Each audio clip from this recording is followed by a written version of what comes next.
Well, African English, man. What they call them black over people. there? Black. Black folks.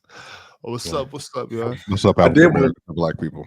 I did one of them 23andMe things because I wanted to find out where my peoples was from. Oh, right? where are you from? Turns out, I think over 80% of my lineage is Nigerian. So I was like, all right, that's dope. And I got some English and 17% English and Irish. So it's obvious that some people sneaking in the slave quarters, right? So all right, I get that part. But then didn't sneak in at all, actually. Yeah, they kind of made their way in. They weren't sneaking in the slave quarters. They was just showing up. But then I found out that there's a percentage, like a 2%. I got some Asian people in my family. I'm like, what? The hell is that about? Where I get that from? How far back do you? What's the furthest back you can go with like your actual, like who somebody is, like know their name or something? Well, the thing on 23andMe, it was the lineage was like 5 generations, something like that. That's cold. Yep. Ox, you know where you from? California. No. You know what I mean. Don't do that. You know what I mean. You know anything about your people? Yeah. My grandpa from Mississippi. You know what I'm saying? We should. Okay, I'm from California though. Yeah, only American. I got you. Mars, you know where your people from? I think Mars said something about Jamaican. I think Mars said something like that. I said Bumbleclaw one time, sure. You did say that, but then you also did say something about Jamaican. Mars, are your people from Jamaica? From Jamaica? Maybe, I don't know. What do you mean maybe, Mars? As far as I'm concerned, I just spawned here. As far as I'm concerned, I don't know. All right, okay. Like you just showed up. Is that what it is, right. Mars? What about you? What did your 23andMe say? I never did one. I've only done. We had to do little projects for grad school and stuff, so we find out where we're from. The furthest I can get back, it's like the 1830s, where we had I know we had some people in West Africa, like everybody else does around here, but I know that the 1830s is furthest back we can go. It's Indiana, because apparently the rumor on the street is that there was a black slave that ran away with a Frenchman to America in the 1830s, and then they settled in Indiana, and then they went to Kansas, and then my family also moved to Colorado, bro. So I got people in Maryland, like Preston, small town Maryland, middle of nowhere type deal. But like y'all, the furthest I can go back, it's like 1930s to like my grandfather when they were born. We had men that served in the war, so they were a part of like some of the first black infantries to serve in like the World War II, and then obviously in Vietnam War and all that stuff too. But yeah, bro. That's what's up. I don't know much, bro. That's nothing. I feel like personally that should be free for all of us. All that stuff. Like, oh hey, you want to know, where y'all been the last 700 years? Okay, here y'all go for free. We owe it to you. So that would be dope to find that out for free. I shouldn't have to pay for it. Right. Yeah. Like, where you from? I'm from Cali. I'm American. I'm foundational Black American. That's what Ox said. So I get it. Awesome. No, I just said I'm from California. That's all. So yesterday we was talking about Draymond, and I was telling Ox and I was telling Mars, I'm over Draymond, Swipe. I'm out on Draymond. I've had enough of him. I know that he is integral to their success. I know how important he is to what the Warriors have been doing over the years. Steph is much better when he plays with Draymond. Draymond is one of the better players of this generation, one of the best defensive players of this generation. But I feel like where we are in this progression of the Warriors, they're going the other way. This is a team that was in the championship in 22. Last year, they lose to the Lakers, who they're not better than, and that's largely due to Anthony Davis in the post. And then now here we are. Excuse me. Now here we are. They're fighting for a play-in spot.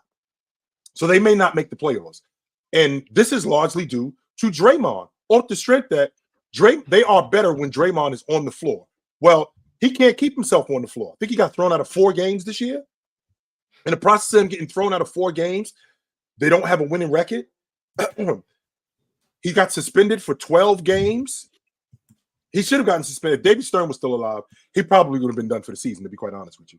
Knowing David Stern, I think he would have been finished. But with that being said, I think that Draymond has become more of a headache than he is a resource. And that's where I am with him at this point.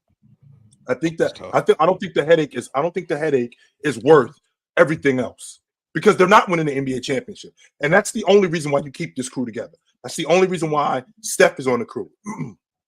That's the only reason why Clay is on the crew. That's the only reason why Dre is on the crew. Because you guys are trying to win the NBA championship. If you're not winning it, why are we keeping this crew together? Well, chill. Can we all just get aboard and say I was right from the beginning when I said what I said in the summertime? Trade Steph Curry. I think it was time to trade Steph Curry. I was saying that too.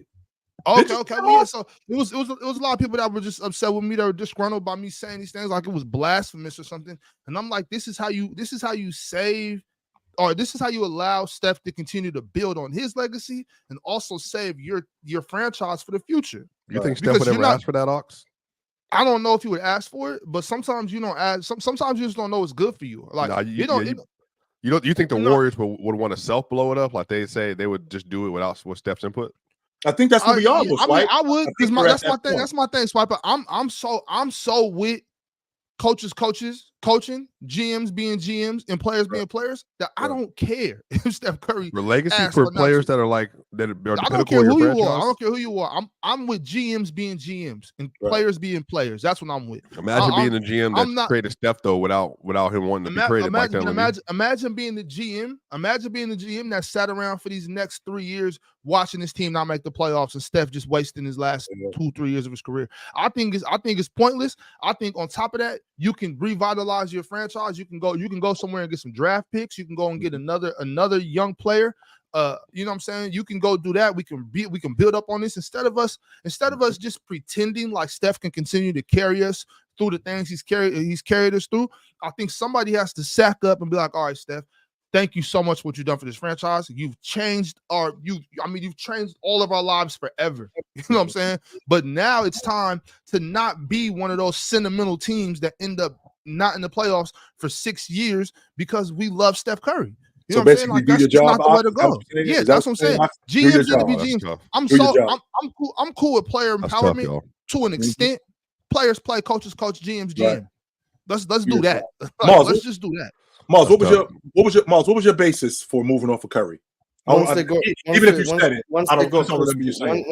Chris Paul, it was cooked. I don't know what they.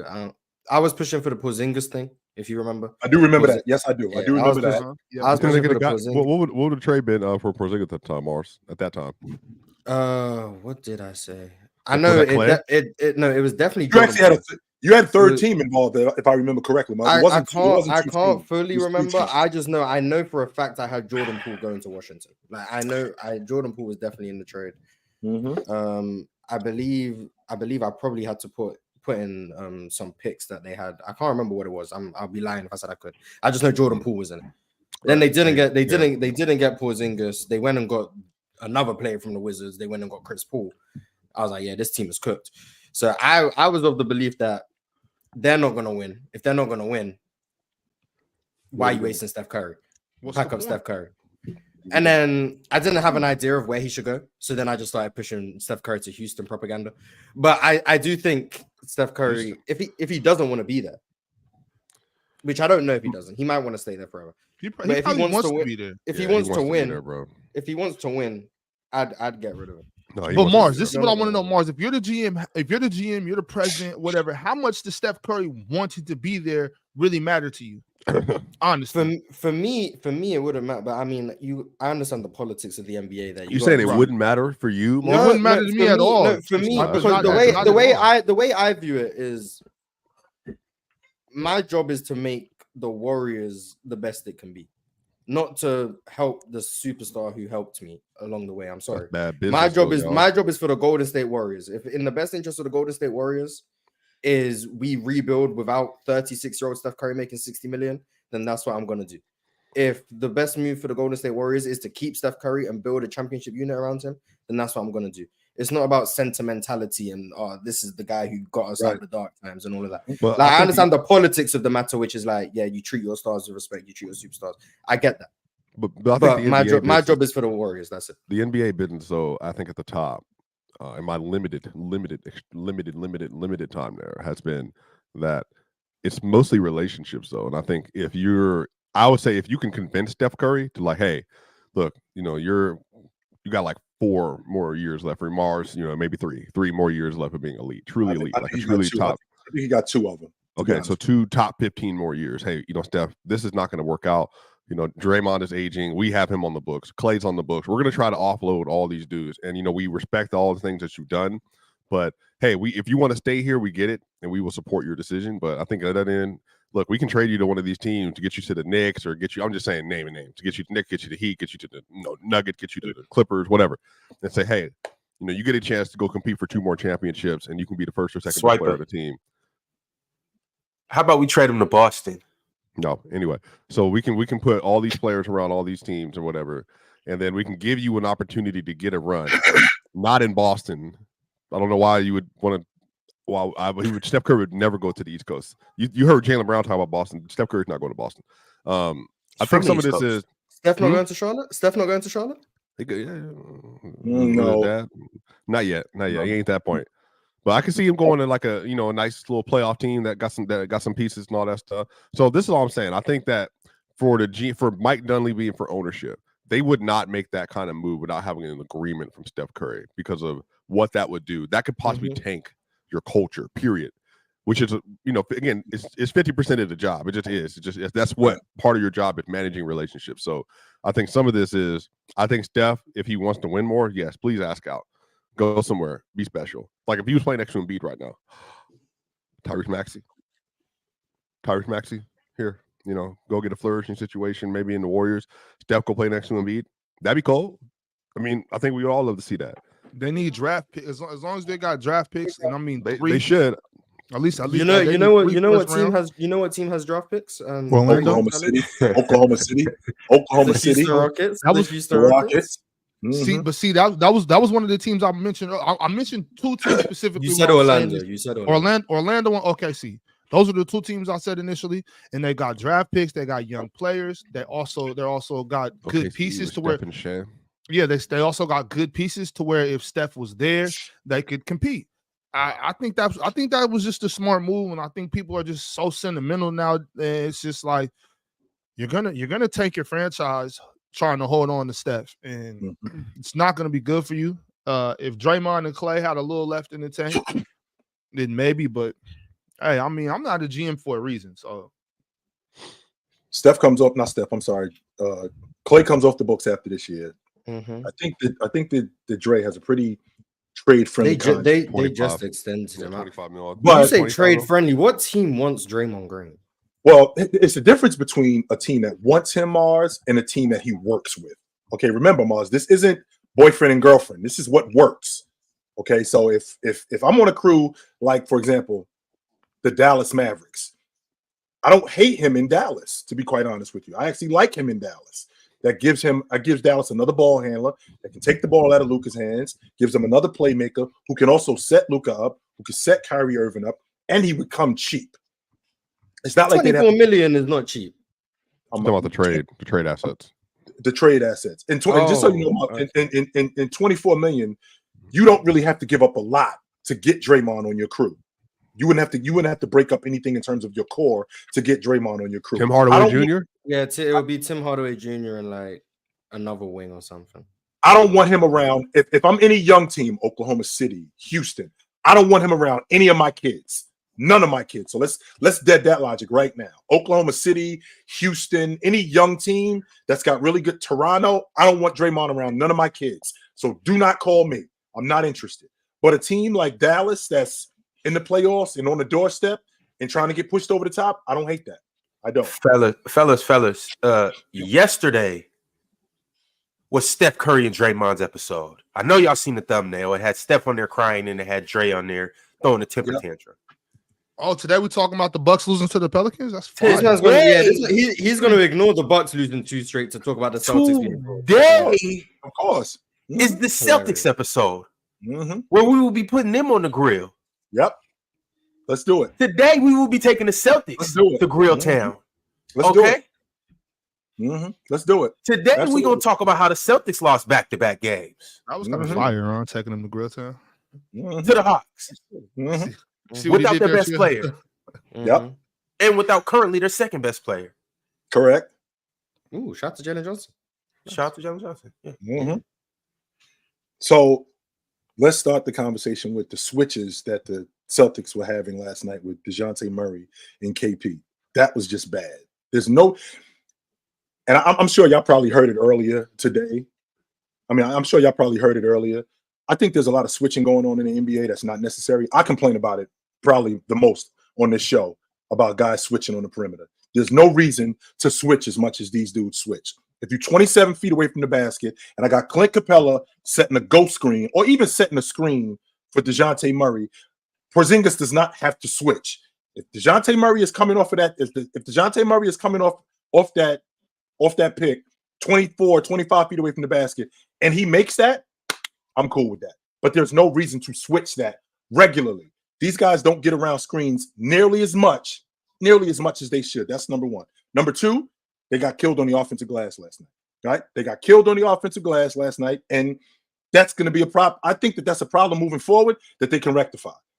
But I'm not going to overreact to the fact that they lost 2 straight because they lost 2 straight to Cleveland and Denver. They ran off 9 straight after that. They lost to the Lakers. They ran off 11 straight. The Golden State Warriors in 2017, they lost 3 straight. They ran off 14 straight after that. So the fact that these dudes lost 2 straight to a team in Atlanta, let's be clear about one thing. If they played Atlanta in the playoffs, they beat them dudes in 5-6 games tops. That's it. 6 games tops. So you dudes can talk all you want about them losing to Atlanta the way that they did. That's fine. I definitely get that. But this is just the beginning of another win streak for them. Another win streak for them. I still feel like Jason Tatum. Am I hearing the Celtics get a pass right now? What am I hearing? I didn't say that. No, it sounds like passes are being. It sounds like we're handing out hall passes. Again, so I understand Jason Tatum in the meat and potatoes of games. He's going to get behind that long ball line, which he did last night, and I may have to accept that that's just who he is right now. I just have to. Did you see the shot they had at the end of the game, Chill? Yes. Good shot. I may just have to accept that that's just who he is, and it's not just the system. That's him. I just may have to accept that that's just. They don't run no plays. Chill. They was running ISOs at the end of the game. Which my question to you, Swipe, is so when we get to here's why. And here's why I'm saying this. I'm saying this because Mars, I'm gonna get to you in a second. Mars, put your finger down. I can only X and O you for a certain amount of time. Eventually, go get me a bucket. Go get me a bucket. But I'm saying, like ISOs is cool, but your primary action is an isolation at the top of the key. And again, when they got the ball with 6 seconds left, I was screaming at the Hawks, just double. As soon as Tatum get the ball, start dribbling, just double. Because they're gonna then force the ball to somebody else that's not in any motion at all whatsoever. Look, I'm telling you right now, Sheldon, Mars, please go. Come May, June, it's gonna be some trouble. And it's going to be some trouble because all that little net rating stuff going out the window, all that regular season stuff going out the window, all that plus 10, plus 11 going out the window, all these set defenses that you're playing versus the Wizards and the Hawks and all this other team. When you get into a 7-game series with Spoelstra or one of these dudes, and they're like, all right, I got 7 games and I'm locked in a cage with you, Chill. Like me and you, if I'm locked in a phone booth with you, it's cooked. It's over. One of us is coming out. It ain't going to be you. That's how I'm feeling. That's how I'm feeling about it. So look, I'm telling you, this is going to be special. Man, Jason Tatum said a sidestep left wing contested 3-pointer to try to win the game. And then DeJounte to the left. Double team too, though, with 2 hands in his face, 4 hands in his face, essentially. But we saw this. Tatum is just, and here's my thing. Let me ask you, Marge, please go after this. I don't understand why JT gets all the primary load to deal with those situations when Jaylen Brown is sitting right there.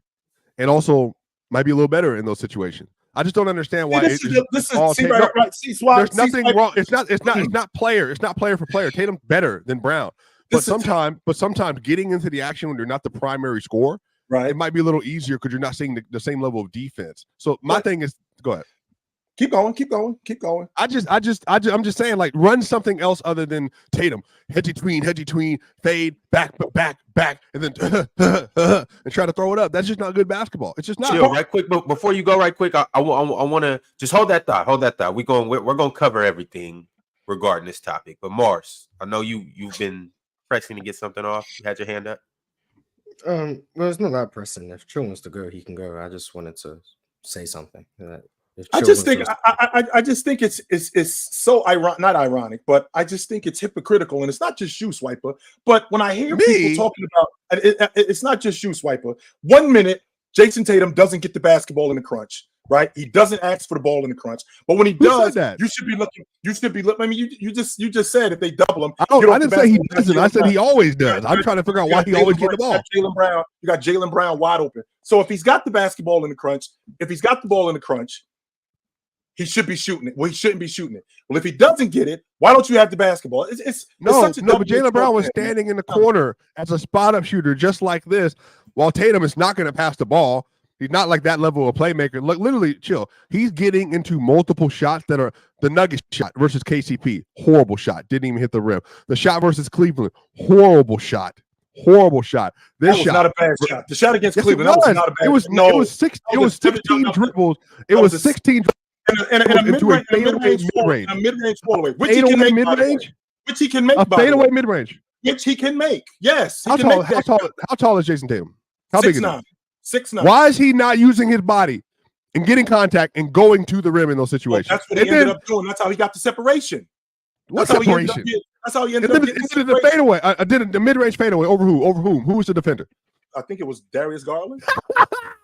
Darius Garland. So this is what I'm saying. So you're telling me that at the end of the game situation, Joe Mazzulla, who I think respect is getting a lot better. Joe Mazzulla said, "Chill." You know what he said at the end of the game? Oh, that was a good shot. Because that's what he's. The reason why is because that's the shots that he's been shooting all year. That's why. And what? And what's the result? That's the shot. And what's the result? Yeah, they got the best record in the NBA. That's the result. Wait, best record versus who? Not versus the elite teams in the West. Not versus them teams. What did he clutch versus Shea? What did he clutch versus the Wolves? What did he clutch versus the Nuggets? Did he get out clutch versus the Nuggets? Yes, sir. First of all, they split with Minnesota. Let's all right, that's that one. Well, they didn't have Minnesota wasn't fully healthy both of them.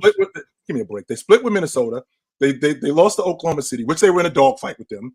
Right? They only played them once. They played them Wednesday, as a matter of fact. Right? They lost to Denver twice.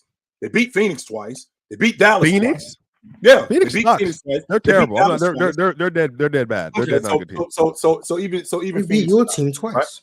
Yeah, but they're still not. I'm saying, but that's cool. But like, they're not a good team. Like, there's a reason why they are where they are. So I'm just telling you, there's a reason why they are where they are. That's all I'm saying. They're a good team. They're gonna put up numbers. They're gonna be competitive. But I'm saying, but like, they're not the measure that I'm measuring Boston versus. And they got obliterated in both those matchups. They don't have the personnel, the mentality, anything to do with Boston. So 1,000%.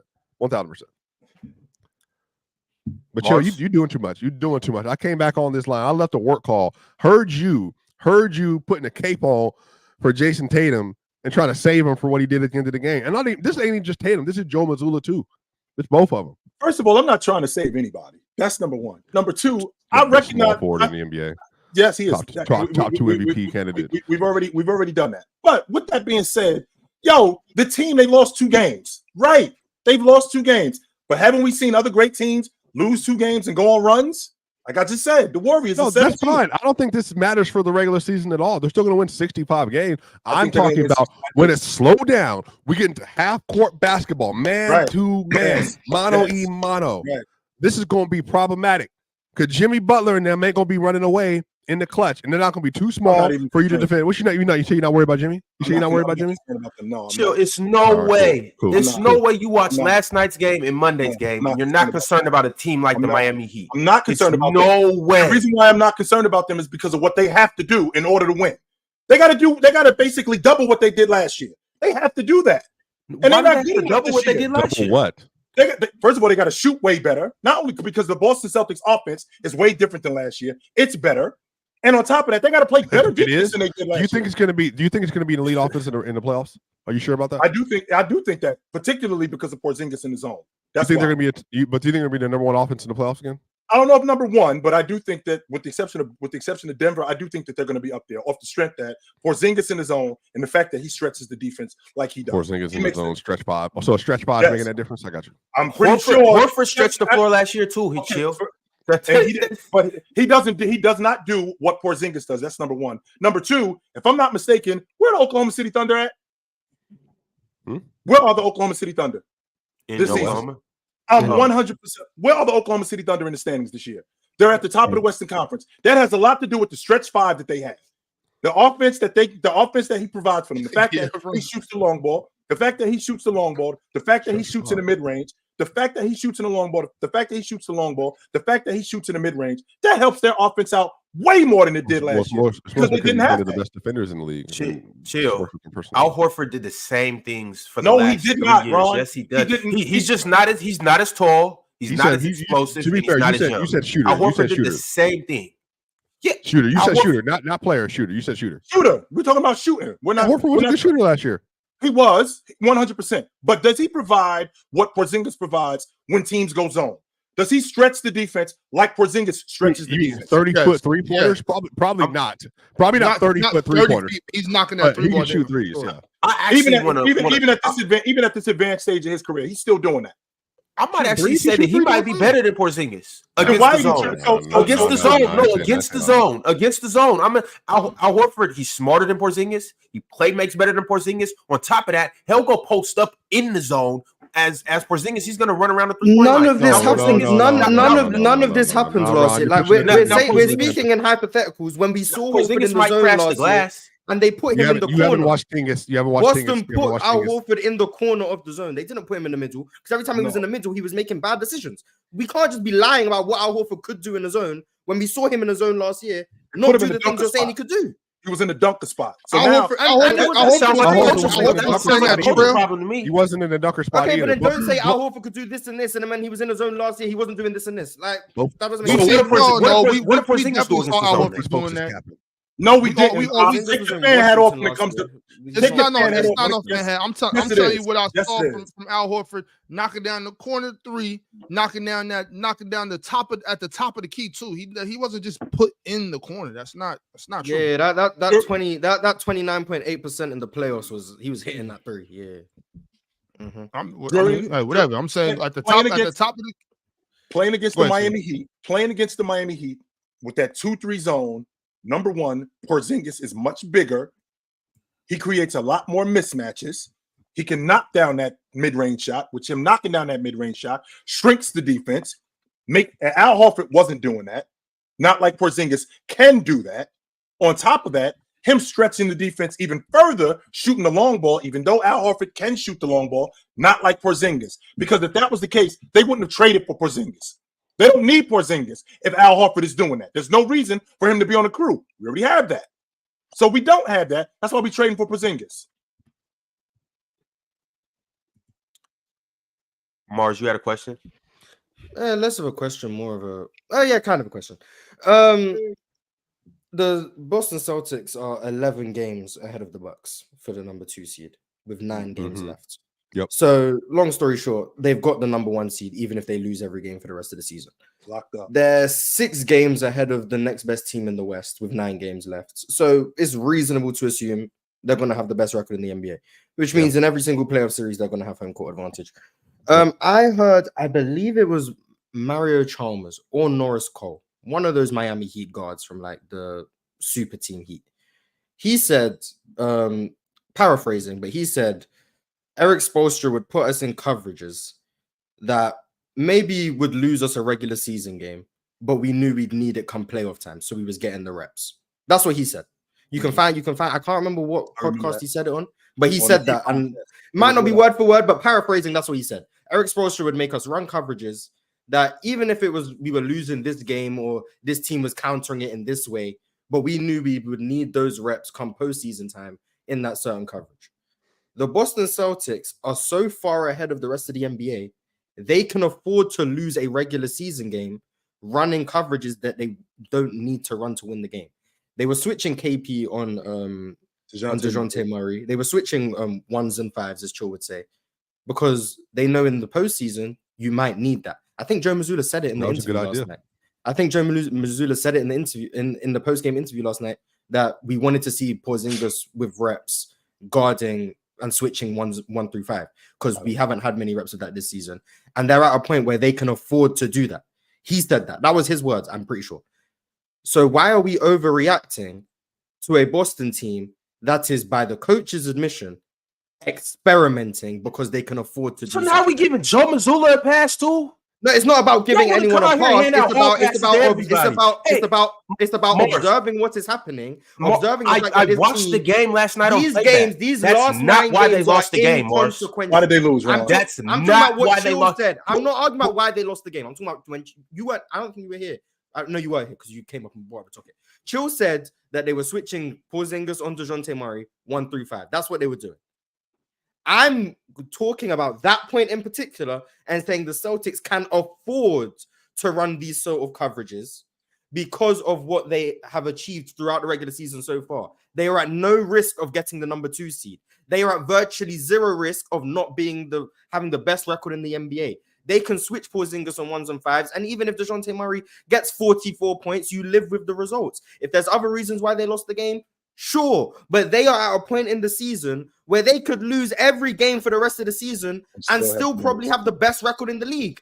These games do not matter at all. They can rest Jason Tatum for the rest of the season. They can rest Jaylen Brown for the rest of the season. They can rest Porzingis for the rest of the season. It does not matter. We are overreacting to the fact that they lost last night because it doesn't matter, is what you're saying. It doesn't matter. I'm not saying they lost because it doesn't matter. I'm saying the fact that they lost does not matter.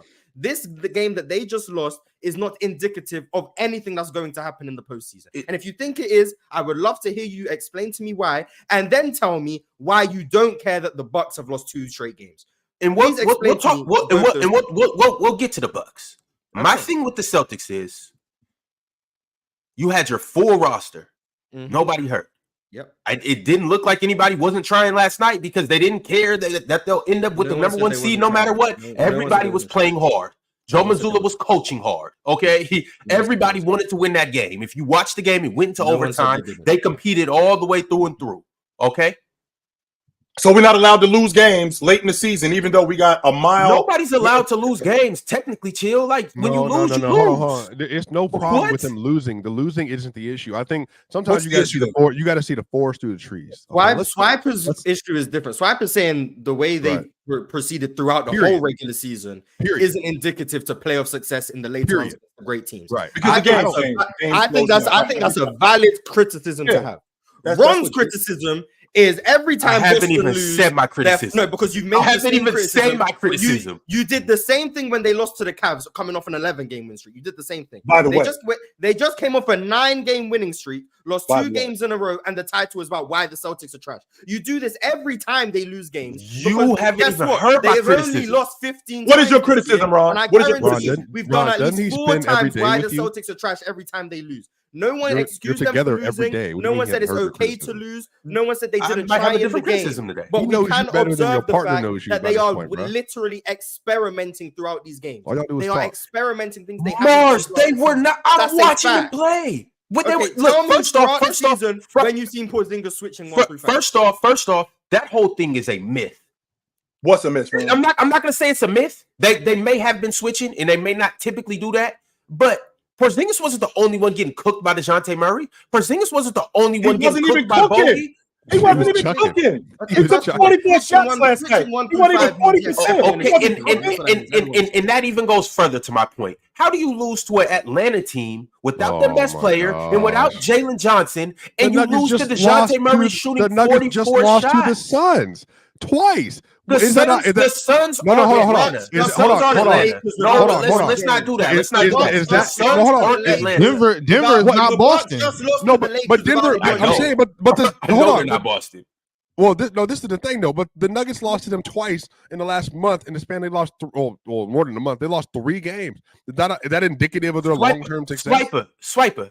This is the point I'm trying to make. They didn't lose to them at full strength with Jamal Murray there. Without KD and Bradley Beal. Without KD and Bradley Beal. Lost to the Lakers without LeBron James blowing it. Okay, and that's a cause for concern, Mars. No, it's not. And that's a cause for concern. And that's the problem. Wait, no, hold on. Here, listen. Listen. So you want to sit here and tell me when you lose to an undermanned team and you're at full strength and you're supposed to be the best team in the NBA. Can I finish making my point before you respond? Before you respond? No, because I'm asking a legit question. When you're at full strength, right? Full strength. Right. Everybody's good to go. You got your star players revved up. Yep. The bench is full, and you in a team, and you play against a team that's at a bottom of the barrel team without their best players, and they beat you back to back. They take you down to the wire. You guys aren't performing in the clutch. That's not indicative of something being problematic going forward. You guys don't see that as a cause for concern at all. I don't give a fuck if it's the preseason. I don't care if it's mid-season. I don't care if it's the last game of the season. I don't care if it's the summer league. You guys cannot tell me that that's not a cause for concern. That's like a college team come in and beat you guys in a scrimmage. It's a college team. They're not up. That's the point I'm trying to make is they're not up to your level talent-wise or anything-wise. They lost to DeJounte Murray and Bogdan Bogdanović. What are we talking about? But it's not a cause for concern. Number one, there's a difference between a cause for concern and them being garbage. That's number one. Number two, if you're going to keep that energy for the Celtics, you got to do it for everybody else, Ron, because you left out the fact that the Phoenix Suns 2 nights ago lost to the San Antonio Spurs without Wemby. They had their whole crew on the floor. And that's trash at it in. Not only did they do that, to Mars's point, the Lakers end up beating them. No James. They're up 20 in the fourth quarter. No AD. With their whole that's trash with at it. Why is the title the Celtics are trash and not the Bucks? Is it not true? Is it not true that who did the Bucks lose to last night, Mars? when you think? Hey, by the way, two completely different scenarios.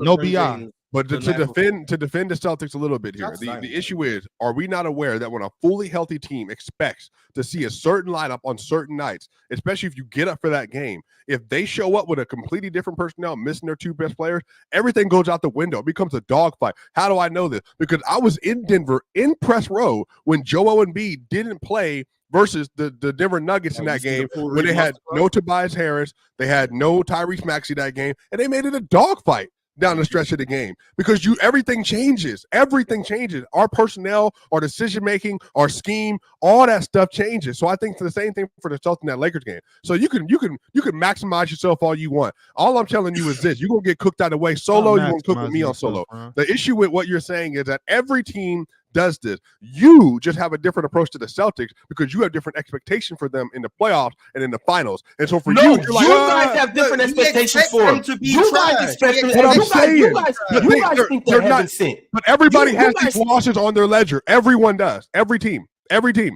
So I'm trying to figure out, is it just the Celtics that don't get to have a regular season drop versus certain matchup? The Nuggets are 1-3 versus the Rockets. They're 1-3 versus the Kings. They're what are they? They're 0-2 versus the Magic.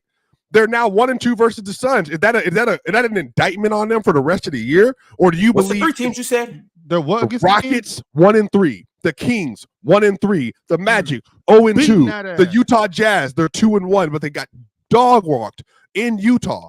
That's a bad team, but this is basketball, bro. Like that's what happens over the course of a regular season. No, what Ron is looking for us to roast Jason Tatum. That's what he's really I'm not. For. This isn't even. I'm not. I promise you. You want to talk about roasting? You want to put the Boston Celtics on the grill off the strength that they lost to Atlanta 2 nights in a row. Right, and we doing that. You want to put them on the grill because twice they've lost, and in the process of them losing, this is a play-in team that they lost to. Meanwhile, the same thing is going on in the NBA throughout the other teams. We don't have this conversation about them, and it's because the expectations of the Boston Celtics, which is to win the NBA championship. That's your issue. Absolutely. That's what I'm saying, though. Like, the Boston Celtics doing this far supersedes any other team if they lose to a team that's superior because the Boston Celtics are at the top of the mountain. That's first and foremost. Second off, the point that I'm really trying to make is you guys having dogfights with a team without their best player and without their second best player currently at the time, Jalen Johnson, in a team that if they were currently constructed right now, fights. I watched the 91 Bulls. Hit a buzzer beater in Sacramento. Sacramento was at the bottom of the Western Conference. They won the NBA championship that year. So they didn't lose back to back. I watched the 2017 Warriors lose every single overtime game they were in that year. They did every one of them, not most of them, Mars. Not most of them, Mars. Every overtime game that the Warriors was in that year, every last one of them, and they marched to the finals. Yeah, I mean, I guess. I guess because the conversation must have been, how are they going to close games, or who's the man, KD or Steph? What are we going to do? And then you realize, maybe the regular season when you've already secured the top of the conference. isn't as Maybe we can important. experiment. All And maybe we can right, experiment okay. with Hey, I'm just gonna say this. I'm and not leave it at saying they're this. going to run through the playoffs. I'm just saying you're clearly overreacting because you want I'm to be saying right it. about Boston so badly. I'm gonna leave it at this because you guys when they put the makeup on and you don't see the acne, you don't see she got crust under her lips, you don't see she got a black eye. Right there, Ron. What's the issue with this group, Ron? What's your biggest issue with this group? For come those closing moments of the game. Today. It's a month from today. The playoffs start tomorrow. What's your issue with this group going into the playoffs? It's a few things. First off, they're just not as good as you guys think they are. They're just not. You guys. They're just not. Swiper, I don't know what sides you're on. I'm talking about in general. I'm talking about the masses. Okay, brothers. I'm talking about the masses. They're not as good as you guys think they are. Based on what, Ron?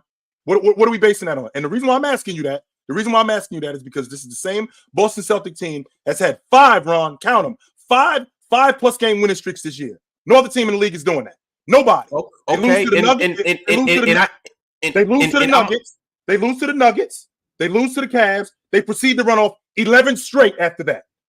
Right? They lose to, they lose to the Lakers. They proceed to run off 11 straight after that. They lose to the Cavs and they lose to Denver. They proceed to run off 9 straight after that. And it's not just because of the favorable schedule. It's so not these winning streaks mean that they're the best team in the NBA?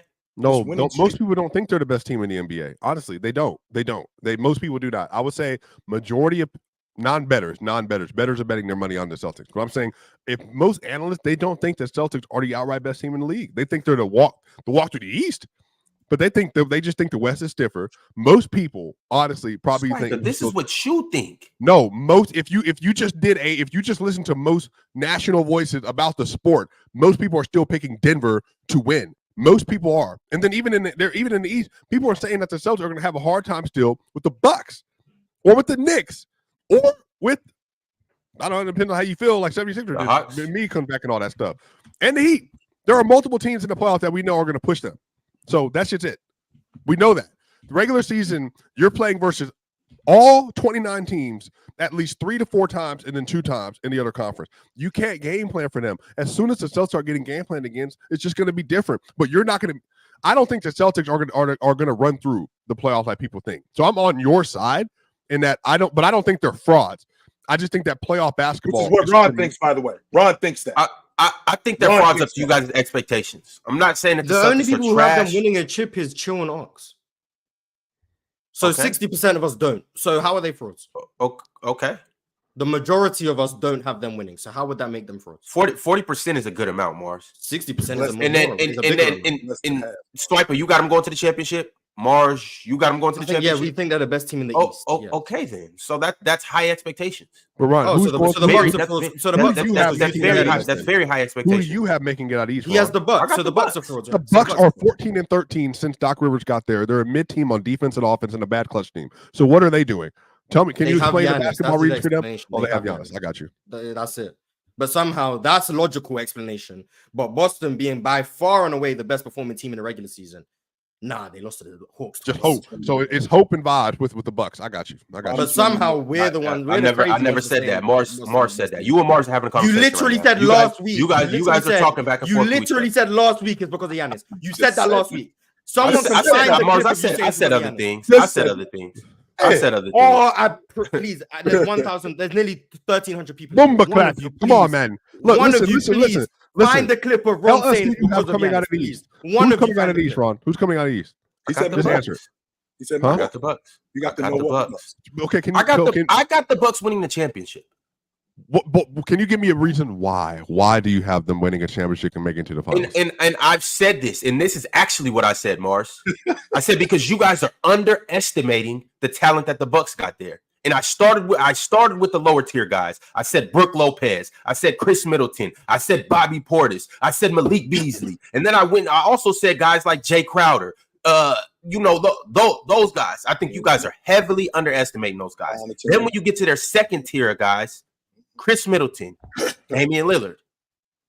I think you guys are highly underestimating, especially we've seen Chris do this before. Can you explain to me why they are so bad or so mid to bad since Doc Rivers got there on both sides of the basketball? It's an adjustment period. Okay.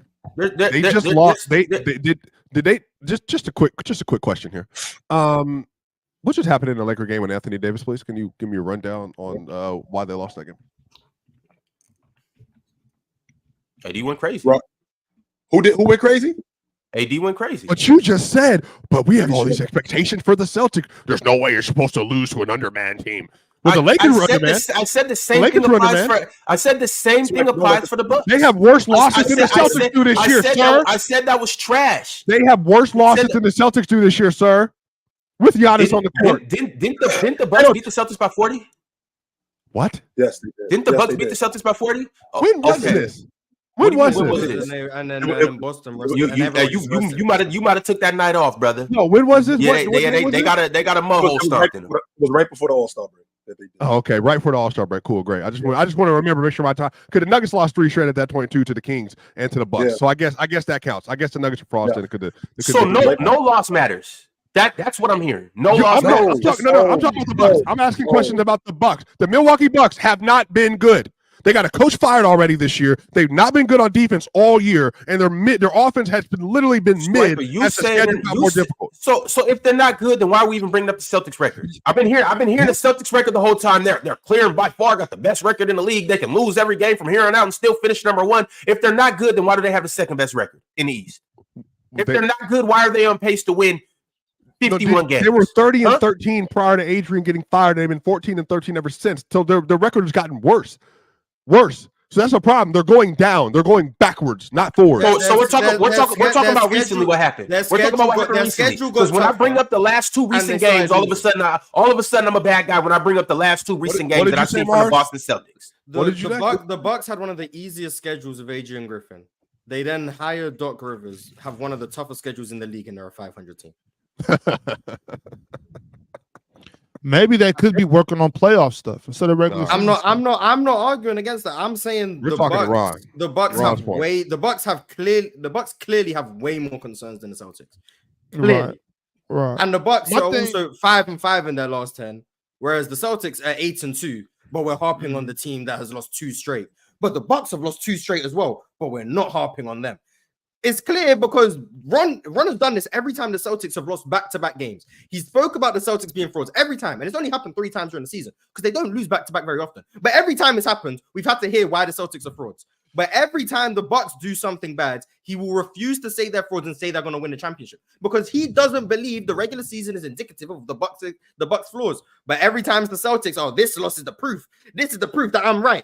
Because you just want to be right, and that's fine. You want to be right, so you're going to use everything that helps your argument to prove you're right, and you're going to ignore all the other evidence that would refute you, and look at the tiny amount of evidence that might support you. And that's what you're doing. But because you have the power, you're able to make it the title of the show. Don't add yourself in that. My thing is, my only thing is, like I hate what Ron's doing. You know, last time he did this, I called him out. Y'all was there. I called him out. But he's not the only one. I'm tired. I'm tired of all of y'all. Every single last one of y'all up here. I'm sick and tired of y'all. I'm tired of y'all in the chat. I'm sick of all of y'all because y'all can never decide y'all pick and choose what losses matter and what losses don't matter based on who you want to see win and who y'all want to see good, who you're fans of. Like one day it's like, oh, well, we lost because of this, but then it's we lost because of that. Like, well, you lost. How come every loss doesn't matter? How come losses only matter when you want them to? Wins only matter when you want them to. And then Swiper be, oh, well, it wasn't the playoffs. It's like, God damn. Like, so, what wait a minute. First of all, I'm tired of that shit. Like, all the time, chill. So every loss is different. These teams don't lose every game the same way. That's just not true, right? That's number one. Number two, what are we supposed to say when you lose in December? They lost. Okay. I understand that they lost, and it's a bad loss to lose to Portland at home. Yes, that's a bad loss. But is that indicative to the rest of our season? No. Well, if that's not indicative, then losing to Denver in March isn't indicative. That means losing to Orlando in November isn't indicative. But I've been hearing this stuff for what? How many games we got left? 12, so 70. I've been listening to this for. But it doesn't less. Games. But it doesn't. I'm talking about the first three games of the season. I was like, oh, they lost to them. The next 30 games of the season, oh, they lost to them. They can't do. Like, I mean, hey, I specifically said don't jump. I specifically said do not jump in this because you're going to get I don't care what you said, but I don't listen to you. Is your argument makes no sense. Once again, now I got to put you in here. What doesn't make sense about what I just said? I got to put you in here with Ron. Listen, I got to put you in here with Ron. This is the problem. It's both of y'all. These two dudes right here trying to jump off on this side of the bandwagon. Get cooked up. Listen, Ox. Listen. Because the issue with Ron is over here bringing up some stuff about the Boston Celtics when the Bucks have been way worse than the Celtics, but he got no level of the same energy for the Bucks because he likes the Bucks. He likes Giannis. Now you are some losses always matter more than others because if you try to win that, you're getting up for that competition. You're fully healthy and you're leaning into a certain matchup that actually presents playoff problems for you. For sure, you can decipher when they're you can tell. You can tell. Can you tell? Can you tell? Right. That's what I'm saying. So you can tell. When they're not. So you can. It's not that they're not trying to win. You can tell. It's not about when they're not trying to. But can you agree with me that some matchups, some teams are getting up for it more than others? You have more of a scheme advantage in certain matchups because you're intentionally trying to win that game. That happens over the course of the season. Every team has those teams. And guess what? That's the Lakers. It's a Lakers matchup. When you lose, and if you lose those games that you say they're getting up for, that matters more. Of course, it matters more because. So, for instance, the Celtics losses to Denver, that matters. Mm-hmm. Like you can't solve them, and you can't score them. They don't play them unless they meet them in the finals. So why does that matter more than against? Because that's most of us have the expectation. Wait a minute, but why wouldn't it matter more, Ox? Because we're talking about now. Because I got more chance of Celtics. So how come it matters? I mean, not the Celtics, the Nuggets. I gotta get through. I might have to get through Cleveland. I might gotta get through Orlando. I might gotta get through New York before I even gotta worry about what them dudes are doing over there in the mountains. They're doing well versus those teams, right? So, but with that being said, Ox, to have to see the Denver Nuggets in the NBA Finals and knowing how you fared against them, that's going to be a problem moving forward on the biggest stage, which is where we failed. I think every game matters, Chilton. I think every game matters, but not the same. Every game matters. I don't think your record. Yeah, every game clearly matters. Right. I think every game matters. You know what I'm saying? Personally, but at the same time, I don't think every game is gonna is indicative of what's gonna happen in the playoffs. What's gonna happen? But we agree. Every game is different. That's all. That's all I can. But we agree on that. If we agree, how come you were so quick? Because you jumped on. You jumped on Ron. Ron keeps moving himself. He keeps moving himself. Ron, you jumped on Ron's argument. You jumped on Ron's argument. We were cooking Ron for being biased towards the Bucks. If you would listen, Swiper. If you would listen to you all day. Every time I open my mouth. So go ahead, Ox. I'm listening. I'm going ahead right now. Every time I say something, Swiper want to don't make me put you in this bag, Ox. Like you can't put me in nothing. You can't put me in shit. What's that? You think you put me on a time limit? I'll talk for this next whole 2 hours. I'm not hurrying shit. What I'm saying is I got on here not to back up Ron. The first thing I said is I disagree with what Ron's doing right now. I hate when he does this. Every time the Celtics lose, all of a sudden he jumped. I was there when he was talking about, we're changing the title. We're changing the title. I got something for him today. Like that's corny. I hate that. But my thing is, I think every game's matter, but I don't think we have to jump off a cliff every time a team loses to a team that we consider a rival or you know what I mean? Like it's not this game isn't what we do. All we do, Chilton. No, we don't. We've been doing this since October. Here's why we don't. But here's why we don't, Big Ox. The reason why we don't is because I'm 100% confident that the Milwaukee Bucks, count them, Ron, have 8 2-game losing streaks this year. 8 of them. Have they ever led the show? Has that ever been the title of the show? The Milwaukee Bucks are trash. We've never heard that from them. Because so here's the thing. Here's the thing, y'all. I was about to put the Bucks on the thumbnail tonight. But then I had to weigh the risk and the reward. The Bucks losing to the big bad Pelicans, or the Celtics losing to the tiny fragile Hawks. Which one is more alarming? and this also goes to my point.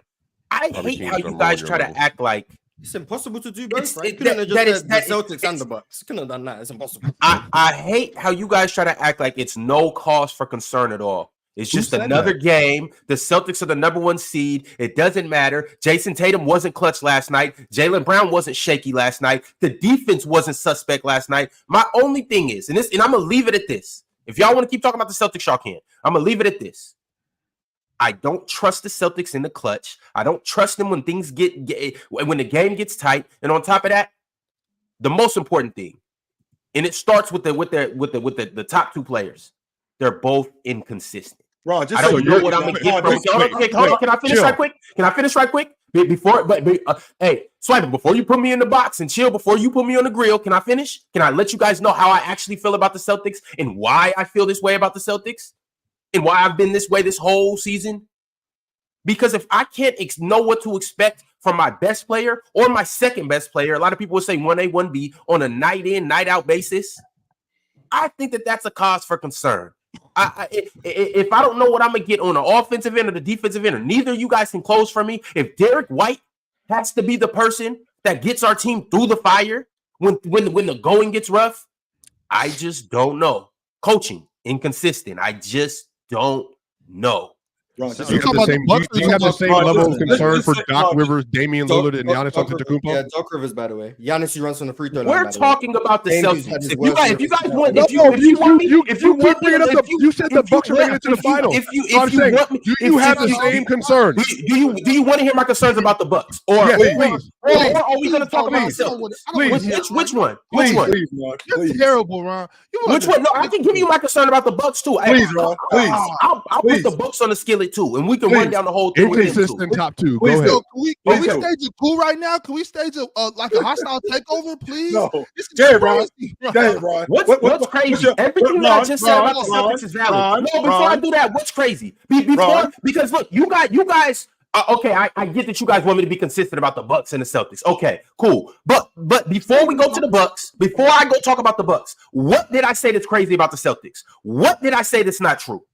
Well, number one, Mars, if you take over the whole spot right now, I'll back you, bro. I got your back. We can take you. What did I say that's not true?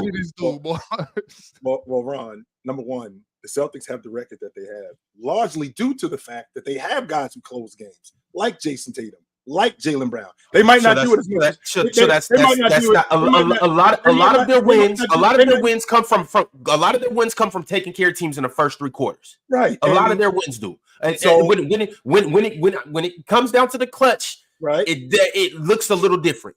It's a little clunky. And I've watched them. Have games where the game we get into the meat and potatoes of games. Jason Tatum will ice the game. Jaylen Brown will close the game. Jason Tatum will close the game. Jaylen Brown will ice the game. So those 2 things are going on. Porzingis will ice the game. But I want to get back to the Milwaukee Bucks. Ron, what are your concerns with the Milwaukee Bucks? My concerns with the Bucks are a couple different things. Defense at the guard position is one thing. Dame's a walking meal, if you will. Hey, Dame is DoorDash, okay? When teams get the ball, they ordering Dame on DoorDash. They pull up the app. They're like, okay, we can get a 2-for-1 special on Dame every single possession if we want to. So Dame is a concern on defense. Also, age is a concern. As much as age favors them in terms of wisdom and whatnot, age is a concern because at any moment in time, Brook Lopez can break down. At any moment in time, Bobby Portis, who was older too, he could break down. Giannis isn't the youngest guy. Who else? Chris Middleton. He's shown signs of breaking down. Dame's even old too. So age is a concern as well. Also, I do have my concerns with the Bucks when it comes to the clutch. In specific, Giannis. I need Giannis to not be the best player on the court for the first 3.5 quarters, and then the last half of the 4th quarter, all of a sudden just crawl under a rock. That's a cause for concern with me. And another one is just their chemistry. Mm-hmm. Obviously, they just got on the unit. They give the ball to your best player down the stretch of a game. Also, that's a concern. That's a big problem. That's a big concern. I would probably put that at the top of the list, actually. Well, no, I wouldn't. I'm gonna keep it right where it is because they have two other closers in Chris Middleton and Damian Lillard. Ron, do you believe in Giannis more than you believe in Jason Tatum? Of course, yeah, absolutely, 1,000%. That's not even a question. That's what I was thinking. So can we just say that? That's really where we're going with this. You believe more in Giannis than you do Jason Tatum. What are we asking? What I believe in with the Bucks, or are we asking what I don't like with the Bucks? Well, I already know your concerns. I mean, and your concerns really don't outweigh. Your concerns don't really. I mean, you believing in Giannis more than Jason Tatum don't outweigh your concerns, because when you talk about the lead guard being defensive, a liability, that's a huge problem. That's not a problem. That's a huge problem. This is the point I be trying to make to you guys. When you guys say Dame is trash on defense, he's food and this and that. Well, from what I watched last night and what I watched last year in the playoffs, Drew Holiday looked like food to me too. From what I watched last night, Derek White looked like food to me too. From what I watched last night, Porzingis looked like food too. I'm telling you two things too. I'm glad y'all got me to this point. The Celtics are overrated on defense. I'm telling you, I know it sounds crazy. We can agree with I know it sounds crazy. I know it does. Overrated doesn't mean they're not a top 10. I know it does. They're still better than the Bucks. And they are. But no, even overrated, they're still better than the Bucks. Look, check me out. I'm telling you. Wait, run that one. We've watched Drew get cooked on multiple occasions. Yeah, Dame's food, but Drew's food too. So I mean, I guess. Obviously, Drew is a better defender than Dame, and I don't think nobody is just hunting out. And nobody's just hunting out Drew. But what I'm trying to say is, Drew's going to get cooked just as much, if not more, than Dame on a night-to-night basis. Really? And I'm gonna tell you why. It's a couple things. You would have only given Dame 54. It's a couple things. First off, Drew is assigned to guard the best player. So Drew has to guard the best guards in the league on a night-to-night basis. So he's more inclined to get cooked. Dame's getting hit on defense. He's not. We don't mismatch hunt in 2024. In the playoffs, you're getting hit. We don't mismatch hunt at all. We don't do that. Nah. If you're guarding the worst offensive player, you just stay on him the whole time. Just because you mismatch hunt doesn't mean that you get put in a mismatch. You still have to put him in a mismatch. Drew is starting guarding it. Like, let's say they play the Kings, for instance. Drew is guarding De'Aaron Fox full court. Drew is guarding De'Aaron Fox every possession of the game. Drew, when it comes down to the clutch, that's Drew's assignment. So Drew is going to get a majority. He's going to take the brunt of that matchup. They have 4 players that can do that, though. I think that's the difference between them and the Bucks. There is no hiding. I'm not even talking about the Bucks or comparing them to the Bucks. Why do you keep bringing the Bucks up, Swiper?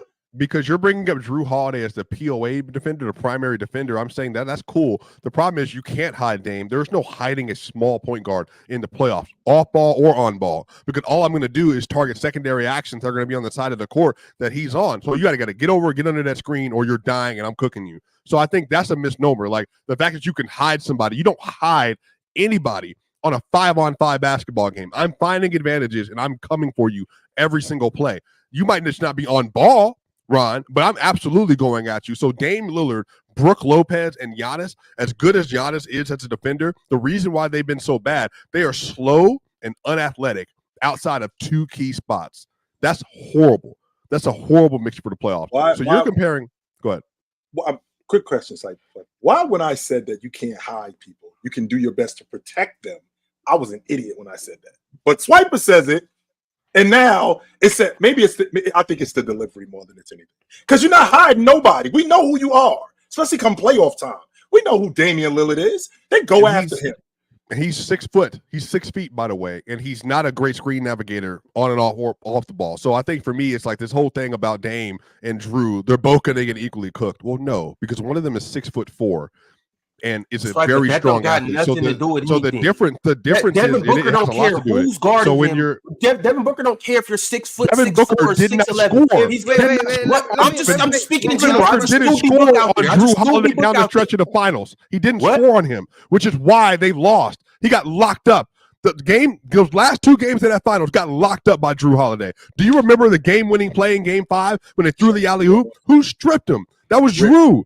So don't sit up here and act like Drew Holiday wasn't absolutely putting him in chains in that series. That's the difference. Dame has no capability of doing that. That's the difference. I'm not comparing Dame and Drew. I never said Dame was on Drew's level. You just said Devin Booker doesn't care if Drew Holiday's on him, and I just corrected you. And he doesn't. What I'm trying to say is the real killers in the league. The real killers in the league. The real killers in the league. The real killers in the league are shooting no matter what. They're going at whoever's guarding them no matter what. It doesn't matter if you're 6 and they lost. They lost because no matter what. They lost. They lost because the Bucks were a better team. No, they lost because the real killers still mismatch hunt. That's not true. The real killers still mismatch hunt.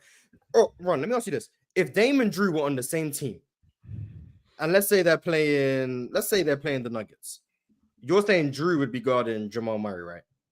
Absolutely. And Dame would be guarding KCP. More than likely. You do know that the Nuggets would still just the same way you mismatch hunt to get the weaker defender on you would mismatch hunt to get the try to do. Try? That's what they would try to do. When are they not successful doing that? Try to do. When are they not successful doing that? How does Dame avoid being mismatch hunted? Yo, if that was the case, let me just do this for you guys. If that was the case, it would be a mismatch every possession. If that was the case, you know what?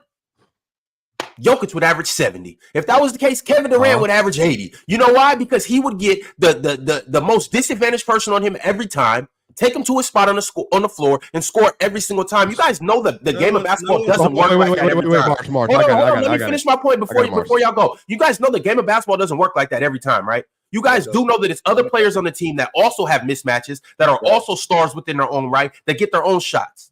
You guys do know that it's sometimes when when the possession comes down, the coaches say, you know what, we're going over here, or I'm calling this play, or we're doing this. So Dame does not get hunted every possession. He has the potential to get hunted every possession. He can get hunted every possession, but that's not how basketball works. As a matter of fact, I don't know the percentages, but I guarantee it's not the majority of the time where Dame is getting attacked on defense. So just to be clear, because you brought it up. So I'm gonna go pack this up for you real quick and give it to you real nice so you can eat it with your lunch. The issue is that you just brought up mismatch hunting versus Denver. The reason why it's so difficult and impossible to guard them is because what they're doing is they're putting Jokic in every action possible to get your defender close or near to him. Because what happens is if they do try to mismatch hunt against a weaker defender, that defender is going to have to stunt and show and recover versus Jokic, which leaves them open passing lanes on every spot on the court. So if you do get on him one-on-one, you're getting cooked. If you get close to him and you have any advantage that's created by his motion at all, you're getting cooked. KCP, DHOs, you're getting cooked because there's too much lane. And now, I got to get over the top to guard KCP. Then you go down to the hole. Your big has to step up. Now I give out to Jokic. You collapse on Jokic. I give it to KCP. I give it to MPJ. I give it to Jamal. So the whole thing of you saying if you mismatch on every possession and you win, Jokic should have 70 points. The reason the Nuggets are so indomitable versus players like Anthony Davis and others is because they make them irrelevant. They make your best defensive schemes irrelevant because of how they play. My issue with what you're saying is you're comparing him to Drew Holiday. What I'm telling you, even if Drew Holiday isn't having success in that matchup, no, I'm not done. Do you know who will? Derek White's going to be available. Jason Tatum's going to be available. Jaylen Brown's going to be available. So not only is Dame a liability with that unit, Malik Beasley is not a primary lockdown defender. Dame is not a good defender. Jay Crowder is not a good defender. Chris Middleton in 2024, no longer a good defender. So the problem is it's not just Dame. There are advantages to be taken up across the court for the Milwaukee Bucks, which is why, as much as you're saying they're making it to the finals, they have been such a bad to mid defense over the course of the year. And Dame is one of the largest reasons why, because he's lazy, doesn't get around screens, not good off ball, and he stays stagnant in transition. So when you have a player that's 6 foot and does all that, that's why you get cooked. Oh, by the way, that player has never been great past the first round in his life. But apparently, he's going to be good enough to be a number 2 option versus the Boston Celtics, versus the 76ers, and versus these other teams in the Eastern Conference for them to be able to get to the Eastern Conference Finals and they get to the NBA Finals. So you're putting a lot of hope in something you've never seen happen. You have never seen it happen. So that's the difference when you're comparing the Bucks to the Celtics. And I'm not even advocating for the Celtics like that. But your logic is extremely flawed in bringing up this argument. Go ahead. So Swiper, I'm going to start in the beginning with you talking about the Nuggets. Go ahead. And them switching and all of that good stuff and the action that they run. That's why the Nuggets are 1 of 1. Nobody in the NBA does that like the Nuggets. You brought it up. Nobody mismatch hunts like the Nuggets. Nobody can do what they do in terms of the dribble handoffs and the pick and rolls and all of that good stuff. And nobody has a playmaker at the center position to Jokic's caliber. So that's why the Nuggets are 1-1. You can't compare their offense to anybody else. You can't compare their offense to anybody else. That's 1 of 1. Okay. Ron, I think the biggest issue that you have, Ron, is in teams mismatch hunt, especially when they got a guy that's got it going. I've actually seen Drew Holiday go after Damian Lillard in the playoffs, where he's got it going, and they'll go after him. He scores, go to him again. He scores, go to him again. They won't just stop and okay, I want to get this guy involved. I want to get this guy involved. No, they will exploit that mismatch. Not only will they exploit it, they'll keep going to it until they can't go to it anymore.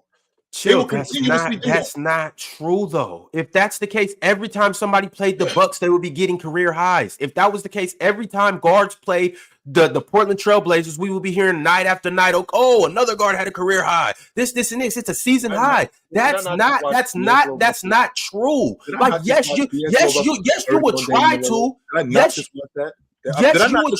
Did I not just see D'Angelo Russell put 30 on or 29 on Damian Lillard? Did I not see? He put it on Dame or he put it on the Bucks? Which one? No. They specifically went after Damian Lillard, specifically to get him in mismatches and to get him in action. Austin Reeves, D'Angelo Russell, they specifically went after Damian Lillard. Now, I'm pretty sure that these coaches are smart enough to recognize that, wait a minute, we got a guy like D'Angelo Russell. Wait a minute, we got a guy like Drew Holiday. We can go after him too, just like they do it. So that's going to resonate throughout the rest of the league. So when they have to see Cleveland, what do you think Donovan Mitchell is? What do you think Donovan Mitchell is thinking when he see Damian Lillard in front of him? What do you do? You already know about your man Halliburton. Donovan Mitchell's thinking the same thing when he sees Dame in front of him, as when he sees Derek White in front of him, as when he sees Tyler Hero in front of him, as when he sees Trey Young in front of him, as when he sees Trey Jones in front of him, as when he sees Jalen Brunson. Yo, a killer is a killer. I don't care who you been. This is the point I'm trying to make. Yes, I watched Derek White get cooked last night by DeJounte. I watched Derek White get cooked by Halliburton. I watched this nigga get cooked night in and night out. I'm tired of you guys doing this. Just because you're a good defender does not mean you're not going to get cooked. First and foremost, Kevin Durant is going to cook anybody he sees, chill. Absolutely. I'm going to cook anybody he sees, chill. When you're a killer, you kill. Sharks eat.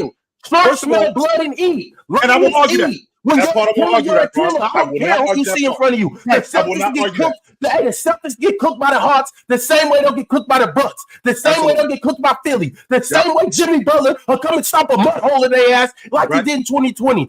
When you're a killer, you kill. That's the point I'm trying to make. The Celtics are not that good on defense. No, matter of fact, let me stop. They're good on defense. They're great on defense. But that does not mean that Drew Holiday will not get cooked by Tyrese Maxey when it comes down to it. It does not mean that when Joel Embiid sees them, that he's not going to cook them. It does not mean that Damian Lillard, just because Drew Holiday is a superb defender, it does not mean that Bay Area Kemba will not put 40 on Drew Holiday on any given night. He's never done that. On any given night is different. But to your point, Ron, just so you know, because I think you overrating your man's performance last night. Just so you know, he didn't get cooking until the overtime. That's actually when he got cooking. Because in the second half, they had the clamps on him. He was not doing work. He was terrible down the stretch of the fourth, too. You guys know I watched the game on playback last night, right? They had the clamps on him last night. You guys do know I watched the game on playback last night. Did you see him try to back down Jaylen Brown? Closed your eyes every time you missed. Did you see that? He tried to back down Jaylen Brown and threw up some nonsense. Did you see that? I've seen all of that. He was shot chucking yesterday. I played well. All of that. But Bogey was playing better than him down the stretch, and he was shot chucking still. So I'm trying to understand. Like, it's not like so. Anyway, and again, Ron, because you're a good man. I know you're a good man. You got a good, kinded heart. You're a good soul. No, not debatable. Not debatable. You're a good soul. So, and Ox knows this because he trends with you. So listen. Listen. I've been learning for 2 weeks, and all of a sudden he knows his whole. I guess. Listen. But I think the issue is what you're saying is that you're putting Damian Lillard in conversation with Drew Holiday and Derek White, saying, well, they're getting cooked too, so why does it matter? The thing is, they have more things they can do to be successful. Can I ask you a question? Do Derek White and Drew Holiday have more things in their bag as defenders that allow for them to be more positive influences on that end of the court than Damian Lillard? Just straight up question. Swiper, I said this. I No, said you I didn't. said You it's just I went said on a it's tangent no and I completing said all it's the conversation. no comparison. I said Damian Lillard is nowhere near those two on defense. Okay. All right. But he wouldn't get cooked as much because, I mean, due to that information, we will. All right, y'all. This is a good time to tell everybody to like the video. I appreciate everybody that's in here. Shout out all of our new members, all of our new subscribers, everybody that's sent through a super chat. We will be on playback tonight. Well, Damo in specific could be on playback tonight. He'll be watching the Lakers and the Pacers. Y'all be sure to pull up. This is going to be at 6:45 Eastern time. Playback.tv. Join the Players Choice Room. And while you at it, go to playerschoicemerch.com. Cop you some. Hey, don't be a casual. Be an ex-casual. You don't have to be a casual anymore. Be an ex-casual. Let me shout out all of our new members right now. We got Joshua Martin, Mateo Amendola, Let's Keep It a Buck podcast. Shout out Let's Keep It a Buck, man. Appreciate y'all for subscribing, becoming members. Y'all the truth. Y'all the truth. Who else we got? B_Lamar_H. Noah Dedoming. CA_Broski and Jaden Hoops. Chris became a member as well. And one time, Steve-O the GOAT. Shout out Steve-O the GOAT. Shout out everybody that became members today. If you haven't subscribed, go ahead and subscribe. Become a member if you so choose. You can type in the chat for $1.99. I got a few super chats. We're gonna go ahead and dive into these and keep it pushing on the show because I do want to do something. With all of our playoff teams, I want to give you guys a team, right? Let's say, for instance, it is the Phoenix Suns. And I want you guys to describe that team in your own words, in 3 words. So we're going to get to that in a second. I want to understand how you guys feel about all of these teams that are going into the playoffs. But from the top, my man Alan L said, if I see that dancing Tatum in real life, on God, it's on site for what he's done. L-Dub, L-Ox. Mars, you started that. Sure. What is the L-Dub logic? You've been on a show with Dub? You know what the L-Dub logic is. Like, what are you talking about? You've been around Dub? Like, you don't remember us having a conversation at PC Weekend about how Magic Johnson would be a worse Ben Simmons in today's game, and then we had to. You don't remember? Like, come on, man. L-Dub, what are we talking about? He said Scottie Pippen wasn't a great playmaker. He said Scottie wasn't a great offensive player. I couldn't believe it. It's just L-Dub, like from now to the end of time. Now to the end of time, Pete. What are you talking about, Alan? I'm talking about a 3-knuckle noogie, though. You know what I'm saying? You got him in the headlock, 3 knuckles noogie right there to the forehead. I'm gonna get you when I catch up with you, Alan. It's 3-knuckle noogie time. 3-knuckle noogie's crazy. Cedric Adams said, in your opinion, who has the highest basketball IQ in NBA history? I thought they were going to say who has the highest basketball IQ in PC. I was going to say it's obviously me, but okay, we talking about NBA history. Shit, I don't know. Maybe Jason Kidd. I know y'all don't like what he's doing as a coach, but J. Kidd, Bron, Ray John. It's a lot of dudes. Rondo is yeah. I could see Ray John. Really Magic, Chris Paul. Bill Russell had a pretty high basketball IQ too. I mean, I think he revolutionized shot blocking. Instead of me smacking it in the third row, I'm gonna block it so my teammates can get it. I mean, that's pretty smart to do something like that. John Stockton? Yes. Rondo's up there. I don't know. Rondo, Chris Paul, Bron, Jokic, Draymond Green, basketball IQ, body control IQ is a different thing, but basketball IQ, he up there. Any of the all-time greats, Bill Russell, all of them, every one of them, they all had basketball solved. Who's the best though? I like CP3 and it's probably LeBron. That's what I was thinking. James, him or Magic.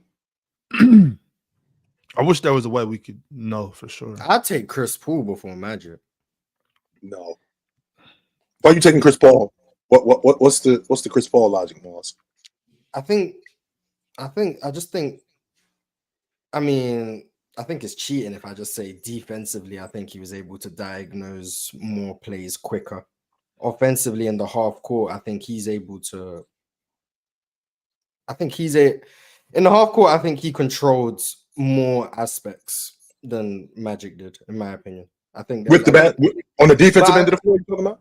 Defensively and offensively, but I think offensively, I think part of it is just error. I think the 2010s and the 2000s onwards, I think there was more you had to do in the half court offensively, in my opinion. Mm-hmm. So I think Chris Paul, by that product, he had to do more, which means I think he had to think more, which is mean I'd probably take Chris Paul's IQ, which is why I'm very high on Rondo. I just think I think just with that you had to do more. And I'm not taxing illegal defense because I think there's IQ parts to that as well. Scottie Pippen was great with illegal defense. But I think without illegal defense, you got teams loading up and you got to be able to diagnose that low man because you know he can't do this. Because if he does this, you got this guy here, all of that. And being able to recognize all of that on the fly while playing at a fast pace, which the game is today, I think that's why I'd probably give Chris Paul. I think we sleep on KG's IQ as well. Oh, for sure. KG, KG's Draymond, Dennis Rodman's another high IQ player. Defensive guys, their IQ gets slept on, in my opinion. You know what's funny to me? Now, I don't know about all the watching the ball spin and stuff like that, right? But when people were amazed about Dennis Rodman's assessment on how to rebound, I was kind of like, isn't that obvious? Like, you watch how the trajectory of the ball, like, and go to where the ball is? No. It's not that simple. No. Because not everybody has a nose for the basketball in terms of rebound. Not everybody has that. And with Dennis, it's just a little bit more advanced. It's a lot more advanced with him. But to Mars's point, I mean, the thing I think about with Magic is one, him knowing his limitations. He knew he wasn't a lockdown defender, but he knew he was a enough defender on a team that he was on. So I'm on a team with Michael Cooper. I got this guy on the wing who's an elite defender. I got an elite rim protector behind me. So as good as those guys are, they can mask a lot of the things and protect me. So in the process of them doing that, he also saw the game a bunch of steps ahead, especially when the game is going fast. I think it's a lot harder to process the game when it's going fast as opposed to when you're in a half court and you got action in front of you, but the game isn't that fast. The fact that the Lakers played as fast as they did, knowing where guys were going to be, knowing who to look for, not just in the initial break, but also in the secondary break, knowing when to go to Jabal, knowing when to go to Michael Cooper, knowing when to go to guys who had it going, knowing when to look for offense yourself. I think that's uncanny, to be honest. I think when the game goes fast, you rely more on instinct. And when the game slows down, that's where I think people separate themselves. I think instinct, like when you don't have time to think, it's instinctual. It's your feel, and feel for the game is something that I don't think you can teach. Either you have it or you don't, in my opinion. Right. And feel for the game is something I would separate it from IQ. I think IQ is something like some of it's natural, some of it's innate, but I think there's things you just got to learn. You got to be able to recognize when things are happening and how they're happening. Whereas I think instincts is just more how things feel at the time, and you don't have a lot of time to second guess yourself. I think instinct, Magic Johnson is one of one. Like I don't know many people who are more instinctual than Magic Johnson, but I'd say Larry Bird has a higher IQ than Magic Johnson, in my opinion. I can get with that. And that's not to Magic Johnson. Magic Johnson's still top 10, 15 IQ if I were to rank it, but just a few people I'd consider. But the thing too with basketball in particular, it's like my IQ doesn't have to be super high if I just know we could call them tricks or like remedies to certain situations, like specifically we're talking about on defense, off-ball defense. If I'm just knowing where to be positioned or knowing like in transition, just get back, protect the rim, certain things like that to keep you in position to make the right decisions on defense. Keep my butt to the baseline, see man, see ball. If I could just do that, I can be in better position. A lot of times it's about preparation on offense. If I'm off ball, I know don't just, moving without the ball is IQ. I can't just go anywhere. You know what I'm saying? I got to move. I got to find open spots. Certain things like that make it to where I might not be the most cerebral. I might not be the smartest guy on the court, but if I just remember basic things like that, finding open spots, protecting the rim, getting back, keeping my hands up on defense, talking on defense. And that's why I brought up KG earlier, is just communication, talking on defense, letting my man know where I'm at, being the man to say, oh, I got him. Somebody go corner, cutter coming through, about the cutter, man, just certain terminologies, right? Those things make it to where if my IQ isn't that high, I can trick you and make you think it is. You know what I mean? But you'd be surprised that those things, it's not common. Like those, even as the basics, it's the fundamentals. That's crazy. But you doing what should be considered the baseline puts you in the upper percentiles of just IQ. Like it shouldn't be that way, but that's how it is, and for better or for worse. And that's kind of what I was getting at earlier. Even when I said like the rebounding thing, like to me, that's just obvious. Like because that's something that I had to do. I had to rebound. You know what I'm saying? I'm not shooting 40% from the three, so I got to do things. So rebounding to me, that seems like, and I've said that before, to me that's the most important part of the game. So that's why I brought that up earlier. Like if I see somebody's on this right wing and they're shooting, I look at the arc in the shot. If it's a flat shot coming from this way, it's most likely coming back that way. You know what I mean? If it's a high arcing shot, I know it's less likely to be a long rebound. I can cover this side. But since where'd that come from, though, Ox? But what you're talking about, where'd that come from? Like you didn't just step on the floor and learn that. Like you had to. You play just playing a lot of basketball. Yeah, right. But you play enough. You recognize patterns on how things work. I mean, my thing, Chill, is like I kind of recognize those things younger. You know what I'm saying? Like, okay, I'm seeing this, and I don't know, but I was good at geometry too. You know what I'm saying? So it's just kind of like looking at angles and things like that. Right. So I don't know. It's just things like that. Like I don't understand these people in the NBA that don't get it. It's just like, how do you not get these things? How are you not flashing the open spots with your hands up? How are you not playing defense with your butt to the baseline? How are your hands down on defense? I don't know. It's just certain things like I don't get it. I mean, but Ox, you know that though. You fooled enough to know like some players aren't natural basketball players. You're just no. Right. Some people aren't intellectual basketball players. They're just 6'5" and can jump. You just happen to be 6'10", and you're built like an athlete, or you can jump pretty high or run fast. A lot of people just have the physical frame, which that was actually gonna be my next question to you guys. How much do you tax physical stature when it comes to IQ? Because when you compare like John Stockton, for instance, to LeBron has tools that he can rely on that he doesn't necessarily need IQ for. Stockton, everything he does has to be calculated. So Bron can put his head down and just get to the rim. Bron can bully himself, like Jokic too. Jokic can just bully himself to the rim. He doesn't necessarily have to rely on his IQ. Now Jokic does have a high IQ, but he has other tools. Jokic can be just your typical big man. LeBron can just be a freak of nature if he wanted to. Whereas Stockton, Chris Paul, other guys like that, they have to literally be calculating everything they do. You can probably measure that in the gap between all of them as players, though. As much as that's true, I think for them to become, top 15-ish all-time, 12, 10 all-time players, I think that's the margin, is that they were also able to access a level of IQ that is rival to, if not better than Stockton, which is what put them in those combos. But that's the separator. That's the separator right there. They were already going to be good players. Chill said it with Magic Johnson. It's about knowing IQ is knowing what you're capable of too. Like, Russell Westbrook's the only example I can think of. Sorry, but like Russell Westbrook can't shoot. But does Russell Westbrook know he can't shoot?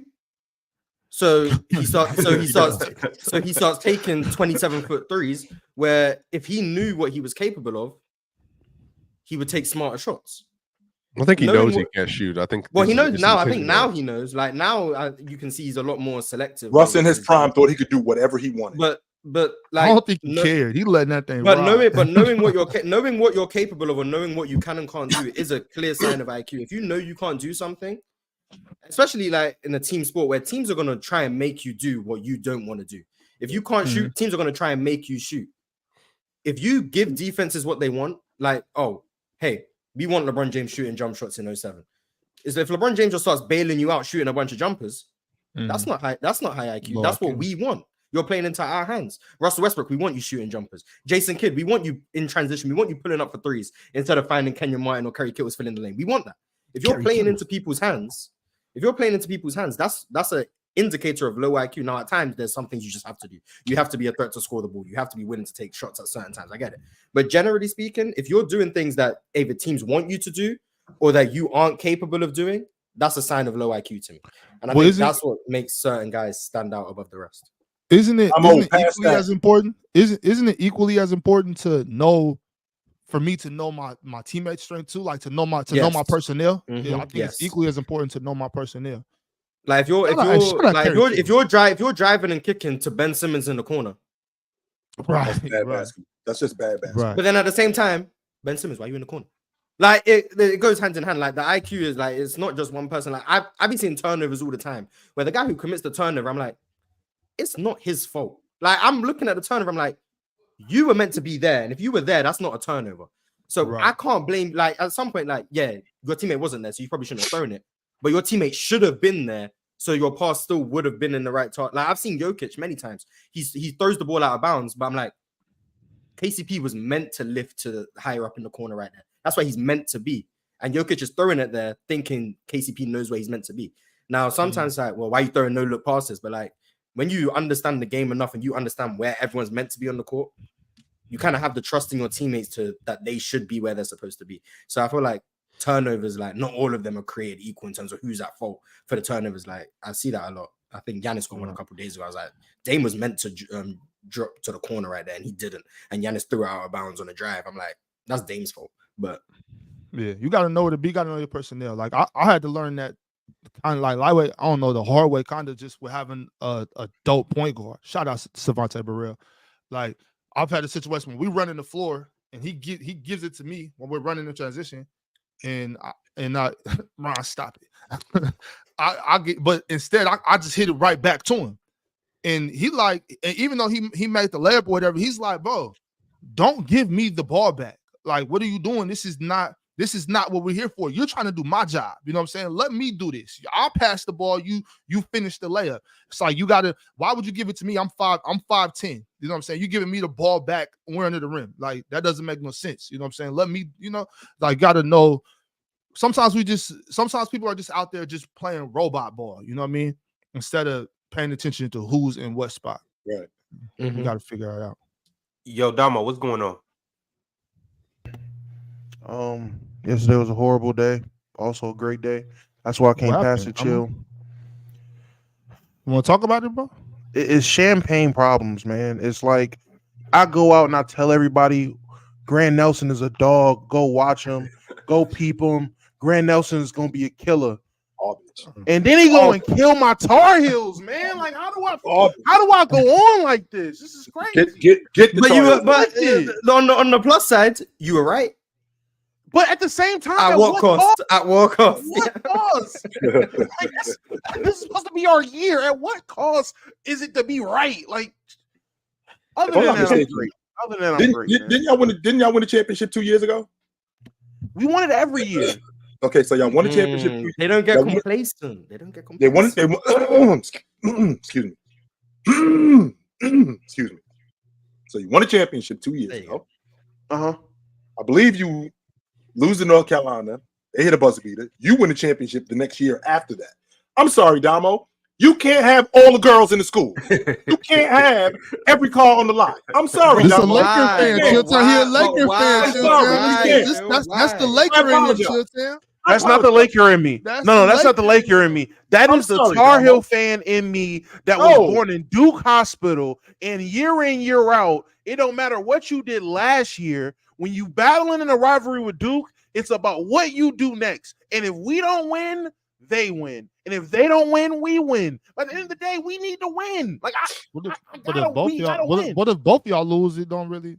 Then all it matters is who lost last, because that's what the other person's going to go off of. So if we make it further in the tournament than Duke, and then we lose, all Duke fans get to say is, "Oh, look what happened the last time y'all played." That's how it goes. That's the rodeo. If we get knocked out before Duke, like for example, now I want to say Duke plays after us. Yeah. When Duke loses, we're not even going to remember that we lost to Grant Nelson. All we're going to be able to say is, yeah, look at Dukies. Look at the Dukies. That's all we're going to be able to say. And that's cool, I guess. But I wanted that natty, man. I want to win every time, man.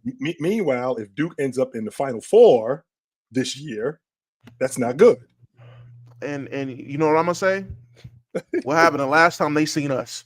What happened the last time Coach K coached? That's all I'm gonna say. Yep. Who did he run into? Yo, Damo, you're not supposed to do that. What happened on that? You're supposed to leave Coach K out of this. No, well, just his last year. Just his last year. No, just his last year. And his last year, ask Duke fans what happened the last time Coach K coached on the Duke court. Who did he lose to? Us. Yo, Damo, that's low. You got to be that's low. North Carolina. When that's how rivalries go, man, you got to get low. Particularly Duke and North Carolina. So I know how it is, Damo. I grew up with Bobby Hurley, so I'm familiar. Damo, I got a question for you. And we can't really get all the way back into this topic, but what loss was worse last night? There was only 2 teams that lost last night. Only 2 teams that lost last night? Yeah. Which loss was worse? Oh, for me, personally, for my own agendas. Oh shit! Another Bay Area Kimba masterclass, in my opinion. That's just me. If you haven't, with my bias hat on, Bay Area Kimba popping out is always the best loss, in my opinion.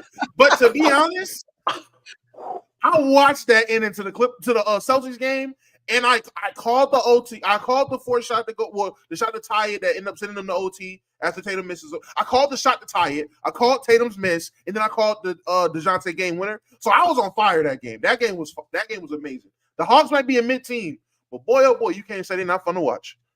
Hey, Damo, you was watching that on playback last night? Sure was. Marginally. Okay. You watching something on playback tonight? Sure is. Absolutely. Who the Lakers play tonight? Don't matter. I ain't gonna lie to you. I'm not there for one game. Indiana. There's like 7 games at 7 o'clock. I'm watching all of them. Real hooping, baby. Warriors Hornets. That's the game we here for. Hey, I'm watching everything. There's like 7 games at 7 o'clock. We're watching all of them. I need the Brandon Miller masterclass tonight. 50. Let me go ahead and throw the schedule on the screen right now, because we getting into the dog days of the season. It's where things get a little more important. Mm-hmm. A lot of these games have implications, so let's put this on tonight. Let's check out the schedule for tonight in the association. Let me zoom in a little bit. All right, tonight we got we got the Gutter Bowl tonight. Real basketball. That's what we starting off with. Real hoop. Pistons Wizards. You know what? To be honest with you, Damo, I might peek my head in on that game. I might check it out. You been seeing Jordan Poole recently? Jordan Poole off the bench, resurgence. James Wiseman, who would have thought? Resurgence. James Wiseman resurgence. Yeah, we're about to have some good hoops at 7 o'clock. Hey, chill. I really do think that might be a good game, though. Pistons in the Wizards. I'm gonna stick my head in on the Pistons Wizards. Anytime you get to see Johnny Davis on the floor is good. It's good. Anytime. All right, so we got the Pistons and the Wizards. We got the Clippers and the Magic. But actually, since we're doing this, let me go ahead and get your prediction. Pistons, Wizards, who you got? The Wizards. Give me the Pistons. The Wizards been hooping recently. Take Detroit. Swiper, Pistons, Wizards. Oh. All right, I get you, Swiper. No, I get what you're saying. Pistons. We don't got to do this. Haters gonna hate, man. That's real hoops right there. We got a super chat, Ron. We got a super chat, Ron. Appreciate you, Chill Town. Super chat from Kent Lipscomb Jr. He said, and that's why Damo is. And that Damo is why I have no faith in Paulo, because he allowed that to happen. Oh, what the hell? Duke.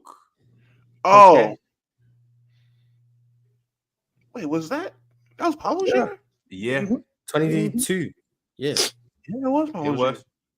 I mean, what do you want him to do? He's not Superman. Like what? No. If you're that guy, get it done. If you're that guy. Whoa. First of all, I can give you a laundry list of Kentucky guards that ain't getting nothing done, and they panned out just fine. So I don't know what we're talking about. If we keeping it a beam, that's Calipari text. Yo, NC winning the Cameron Indoor Stadium and served them dudes that night. Shut the door. Did. They went in there and served them. I remember that game. I was specifically watching that game. I'll never forget that game. They went in there and served them dudes. Coach K is over. I'm thinking there's no way I'm thinking there's no way Coach K loses to North Carolina on senior night, his last game in Cameron Indoor Stadium. No way he loses. They went in there and smoked them dudes. They did them bad that night. They went in there and smoked like, them dudes. how bad was it? I don't watch this game. How bad? I think it was +10. I can tell you that. They went in there and smoked them. Yes, a convincing win. A very convincing win. Had the momentum of the entire game. It was our game from the start.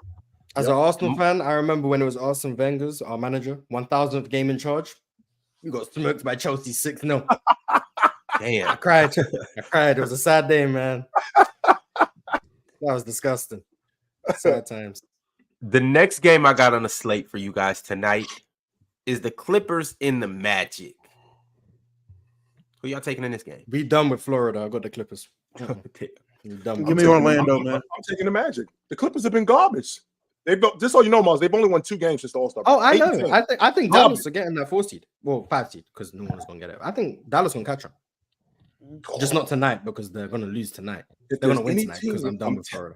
I'm telling you, dudes, if there's any team that could find them, because Ox is trying to sell me that this is the art of war with the Clippers. I think he's giving them way too much credit, because I don't think they're that smart. I don't at all. Art of war. Yeah, Ox's logic is with the art of war with the Clippers, where you beat up on whoever you need to beat up when they're weak, not strong.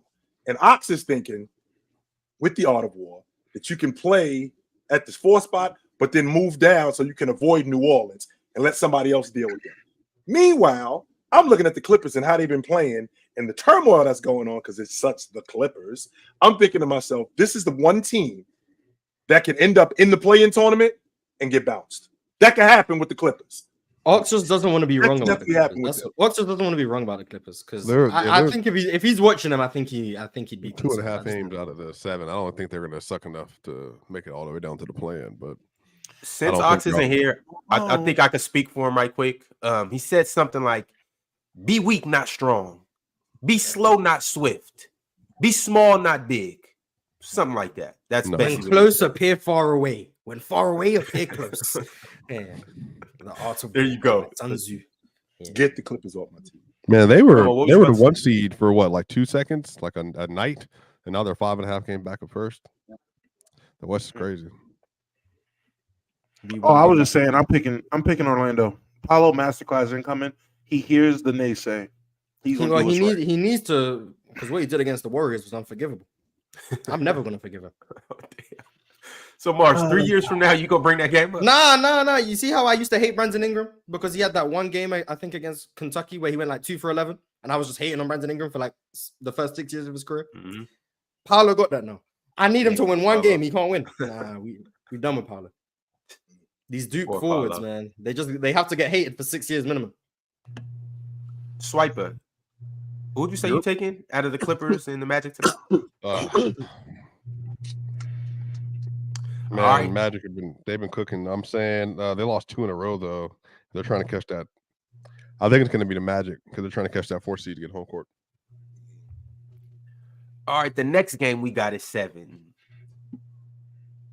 is the Charlotte Hornets in the Golden State Warriors. Charlotte. I will not be watching that game. Give me Golden State. I will be watching that game intensely. You don't want nothing to do. You don't want nothing to do with that, Damo. Joe Hornets with no LaMelo? Absolutely not. You just beat the Cavs. I'll peek in for Brandon Miller, but other than that, no, I'm good. I'm off that. That's a big game tonight. Definitely taking Golden State. Until Jordan sells full ownership, until he sells all his shares of the Hornets, I'm not supporting that team. Listen, somebody I really rock with there. Get Mike off the books. I'm a Charlotte fan for tonight. I believe in us. I think we're gonna get this win, man. Vasily Mičić, he been hooping since he got traded, so I think he gonna be the best point guard on the floor tonight. I can see that. Brandon Miller just had 30 on the Cavs. I think he's gonna have a nice. For winning 10 straight games and being 2 games above 500 and the 11th seed, just nuts. We have the second longest winning streak in the NBA this season. Boston has an 11 game. We're at 10. I'm saying going from 27 and 35 to 37 and 35 is interesting. 10-game win streak in a month. Look like we got Utah tonight. I thought I was hoping for 35. We've already got that. Dominus 40 is looking in reach. We got Utah tonight. I'm hoping, but I know Charlotte getting this win, man. Bro, the Rockets make the playoffs. That's about to be. I'm not gonna hold you, Mars. You know, respecting my dude. That's maybe the easiest series in playoffs. Might be it. You're 1-3 against us, sir. No, Let's I talk mean, regular season. I don't care anything about that. You know, I don't. But whoever they play, I think. All right. Get Jokic in that Jalen Green pick and roll. All right. Let's see. That rim protection. All right. Maybe if Atlanta or Chicago makes it. Let's Sengun come back. Let's Sengun come back. All right. I think Houston is. I think they are what Sacramento and Oklahoma City is. I think they could be that next year. I'm gonna be unbearable next year for real top 3. Yes, I think they could be that next year. Yeah. All right, y'all. The next game I got for you is the Lakers and the Pacers. I almost watching on playback. Yes, I will be tuned into that one. And you know I'm taking us. Come on, it's us. Who's us? Here, Lakers guy. Halliburton. What are you talking about? You see him. It's us. Damo's a Lakers guy. Is James going tonight? I hope so. We need that. Which, by the way, I actually heard an interesting. Yeah, I heard an interesting take. I was wondering you, Damo, how you felt about this. I heard Nick Wright say something real interesting. If the Lakers, would it be better for them to get Denver in round 1 than to get them in the Eastern Conference in the West? Yeah, they have to. I'm not gonna lie. I heard that. I thought that made perfect sense. Mm-hmm. And when I heard it, I was like, you know what? I don't hate that. I like that. Absolutely. Mm-hmm. Well, the reason why Damo, I don't know if you heard it, Damo, but it's early in the playoffs, so the time is a lot more spread out as opposed to when you get to the Western Conference Championship. We're playing every other night. There's not nearly as much rest. When you play them in the first round, the games are a lot more spread out, which means that you have a lot more time to prepare. Even though I think it's a bad matchup, but from a logistics standpoint, I don't hate it. I don't. If you want to go out the West, you got to beat Denver at some point. Why not just? I'm about to say, let's get rid of them right now, right? In theory, it sounds cool. But no, I do not want to go through a situation where we got to go play in, then first round against Denver. Nah, I would much rather, hear me out, much rather get the 6th seed, because if we're the 6th seed, that puts us in the bottom half of the playoffs, correct? Yeah, so then you get So I ain't gonna lie. Thunder and Wolves. Maybe it's just me.